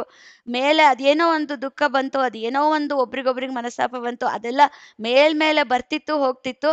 ಮೂಲದಲ್ಲಿ ಪ್ರೀತಿಯೇ ಇತ್ತು ಅಂತ ರವಿಕುಮಾರ್ ಅವ್ರು ಬಹಳ ಚೆನ್ನಾಗಿ ಸುಂದರವಾಗಿ ಹೇಳಿದ್ರು. ಈಗಿನ ಕಾಲಕ್ಕೆ ಇದು ಖಂಡಿತ ಬಹಳ ಮುಖ್ಯವಾದಂತ ವಿಚಾರ. ಇದನ್ನ ಎಲ್ಲಾ ಕಡೆ ಹರಡಿ ನಾವು ಪ್ರೀತಿಯನ್ನು ಬೆಳೆಸ್ಬೇಕು. ಇದನ್ನ ರವಿಕುಮಾರ್ ಅವರು ಚಿಕ್ಕ ವಯಸ್ಸಿದೆ ಅವ್ರಿಗೆ ಇದನ್ನ ಹೇಳೋವಂತ ಒಂದು ಶಕ್ತಿ ಕೂಡ ಇದೆ. ಅವರಿಂದ ಇನ್ನೂ ಸಾಕಷ್ಟು ಜನಕ್ಕೆ ಇದು ತಲುಪಿ ಮನೆಗಳಲ್ಲಿ ಪ್ರೀತಿ ಅನ್ನೋದು ತುಂಬಿ ತುಳುಕಾಡ್ಲಿ ಅಂತ ನನ್ನ ಒಂದು ಹೃದಯಾಂತರಾಳದ ಅನಿಸಿಕೆ. ಈ ಕೆಲಸ ರವಿಕುಮಾರ್ ಅವರಿಂದ ಆಗ್ಲಿ ಅನ್ನೋದು ನನ್ನ ಒಂದು ಆಶಯ. ಹಾಗೇನೆ ಇನ್ನೊಂದು ವಿಚಾರ, ನಮ್ಮ ಅಪ್ಪ ಅವರು ಶಂಕರಲಿಂಗ ಭಗವಾನ್ರು ಏನು ಅವ್ರ ಜೀವನನ್ನ ನೋಡಿದಾಗ, ಅವರು ಜೀವಿಸಿರೋದೇ ಶ್ರೀರಾಮಚಂದ್ರನ ಒಂದು ಜೀವನ. ಅವರು ಕೂಡ ಅವರು ಎಲ್ಲದನ್ನೂ ಅವ್ರು ಎಷ್ಟು ಬಂದದ್ದೆಲ್ಲ ಅವರು ಹೇಗೆ ನಿರ್ವಹಿಸಿದ್ರು, ಎಲ್ಲ ನಿರ್ವಹಿಸಿದ್ದು ಯಾವುದರಿಂದ ನಿರ್ವಹಿಸಿದ್ರು ಅಂದರೆ, ಶಂಕರಲಿಂಗ ಭಗವಾನರ ಚರಿತ್ರೆ ನೋಡಿದ್ರೆ ಅವರು ಪ್ರೀತಿ ಮೂಲ ಕೇಂದ್ರದಲ್ಲಿ ಇಟ್ಕೊಂಡಿದ್ರು. ಅದರಿಂದ ಅವ್ರ ಪ್ರೀತಿಯಿಂದ ಎಲ್ಲರನ್ನೂ ಗೆದ್ದಿದ್ದಲ್ದಲೆ ತನ್ನಂತಾನು ಗೆದ್ದರು. ಅದು ಕೂಡ ಪ್ರೀತಿಯಿಂದ ಗೆಲ್ಲು ಅಂತ ಅವ್ರ ಉಪದೇಶನೇ ಮುಖ್ಯವಾದ, ಪ್ರೀತಿಯಿಂದ ಗೆಲ್ಲು. ಆದ್ರಿಂದ ಅವರ ಭಕ್ತರಾದ ನಾವು ಪ್ರೀತಿಯಿಂದ ಗೆಲ್ಲೋದು ಬಹಳ ಅವಶ್ಯಕತೆ ಇದೆ. ರವಿಕುಮಾರ್ ಅವ್ರ ಕೊನೆಗೊಂದು ಮಾತು ಹೇಳಿದ್ರಿ ನೀವು, ನಮ್ಮನ್ನು ಕೂಡ ನಾವು ಪ್ರೀತಿಸ್ಕೋಬೇಕು ಅಂತ ಹೇಳ್ಬಿಟ್ಟು ಹೇಳಿದ್ರಿ. ಇದು ತುಂಬಾ ಅವಶ್ಯಕತೆ. ಎಷ್ಟು ಒಳ್ಳೊಳ್ಳೆ ಮಾತು ಹೇಳಿದ್ದೀರಾ ಇವತ್ತು. ಅಂದ್ರೆ ಈಗ ನಮ್ಮ ಅಪ್ಪ ಅವರು ಅಂದ್ರೆ ಶಂಕರಲಿಂಗ ಭಗವಾನ್ರು ಹೊರಗಿನ ಪ್ರಪಂಚನ ಅಷ್ಟೇ ಗೆಲ್ಲಿಲ್ಲ ಪ್ರೀತಿಯಿಂದ, ತನ್ನ ಒಳಗಿನ ಪ್ರಪಂಚ ಕೂಡ ಅವರೇ ಗೆದ್ದು, ಅವರು ರಾಮಚಂದ್ರ ಮಂತ್ರ ಏನ್ ತಾರಕ ಮಂತ್ರನ ಉಪದೇಶ ಕೊಡ್ತಿದ್ರು, ತಾರಕ ಮಂತ್ರ ಮೂರ್ತಿಯೇ ಆದ್ರು ಅವರು. ರಾಮನಲ್ಲಿ ಅವ್ರಿಗೆ ಅಷ್ಟೊಂದು ಹೆಂಗೆ ಪ್ರೀತಿ ಇತ್ತು ಅಂದ್ರೆ, ಅವರು ಮಂತ್ರ ಮೂರ್ತಿಯ ತಾರಕ ಮಂತ್ರ ಮೂರ್ತಿ ಆಗೋದ್ರು. ಅಷ್ಟು ಒಂದು ಪ್ರೀತಿಯಿಂದ ಅವರು ಎಲ್ಲದನ್ನು ಗೆದ್ರು. ಅಂತ ಗುರುವಿನ ಭಕ್ತರಾದ ನಾವು ಇವತ್ತು ಪ್ರೀತಿ ಬಗ್ಗೆ ಕೇಳಿದ್ದು ನನಗೆ ವೈಯಕ್ತಿಕವಾಗಿ ಇದು ನನಗೆ ಬೇಕಾಗಿದ್ದಂಥ ವಿಚಾರ. ಇದು ಜಗತ್ತಿಗೆ ಪ್ರಚಾರ ಆಗಬೇಕು ಅಂತ ನಾನು ಭಾಳ ಬಯಸ್ತೀನಿ. ಈ ಕೆಲಸ ರವಿಕುಮಾರ್ ಅವರಿಂದ ಆಗಲಿ ಅಂತ ಮತ್ತೆ ಮತ್ತೆ ನಾನು ಅಪ್ಪನಲ್ಲಿ ಪ್ರಾರ್ಥಿಸ್ಕೊತಾ, ಇಂದಿನ ಸತ್ಸಂಗಕ್ಕಾಗಿ ರವಿಕುಮಾರ್ ಅವ್ರಿಗೆ ಎಲ್ಲರ ಪರವಾಗಿ ಹೃದಯಾಂತರಾಳದಿಂದ ನಾನು ಧನ್ಯವಾದನ ಹೇಳಕ್ಕೆ ಇಷ್ಟಪಡ್ತೀನಿ. ವಯಸ್ಸಿನಲ್ಲಿ ಚಿಕ್ಕವರಾದರೂ ತಮ್ಮ ಒಂದು ಅಭಿಪ್ರಾಯ, ಒಂದು ಪ್ರೌಢ ಅಭಿಪ್ರಾಯ, ಅನಿಸಿಕೆ ಹಾಗೂ ತಮ್ಮ ಒಂದು ವಿದ್ವತ್ತಾಗಲಿ ಅಥವಾ ತಮ್ಮ ಒಂದು ಏನೋ ಒಂದು ಭಾವನೆಗಳ ಉನ್ನತ ಭಾವನೆಗಳಾಗಲಿ ಅದಕ್ಕೆಲ್ಲ ನಾನು ನಮಸ್ಕಾರಗಳನ್ನು ಸಲ್ಲಿಸ್ತೀನಿ. ಹಾಗೆ ಇವತ್ತಿನ ಸತ್ಸಂಗವನ್ನು ಒಂದು ಶಾಂತಿ ಮಂತ್ರದೊಂದಿಗೆ ಮುಕ್ತಾಯ ಮಾಡೋಣ. ಸರ್ವೇ ಜನಾಃ ಸುಖಿನೋ ಭವಂತು, ಸರ್ವೇ ಸಂತು ನಿರಾಮಯಾಃ, ಸರ್ವೇ ಭದ್ರಾಣಿ ಪಶ್ಯಂತು, ಮಾ ಕಶ್ಚಿತ್ ದುಃಖಭಾಗ್ ಭವೇತ್. ಓಂ ಶಾಂತಿ ಶಾಂತಿ ಶಾಂತಿ. ಜೈ ಶಂಕರಲಿಂಗ. ಎಲ್ಲರಿಗೂ ನಮಸ್ಕಾರ. ಎಲ್ರಿಗೂ ಧನ್ಯವಾದ. ನಮೋ ನಮಃ.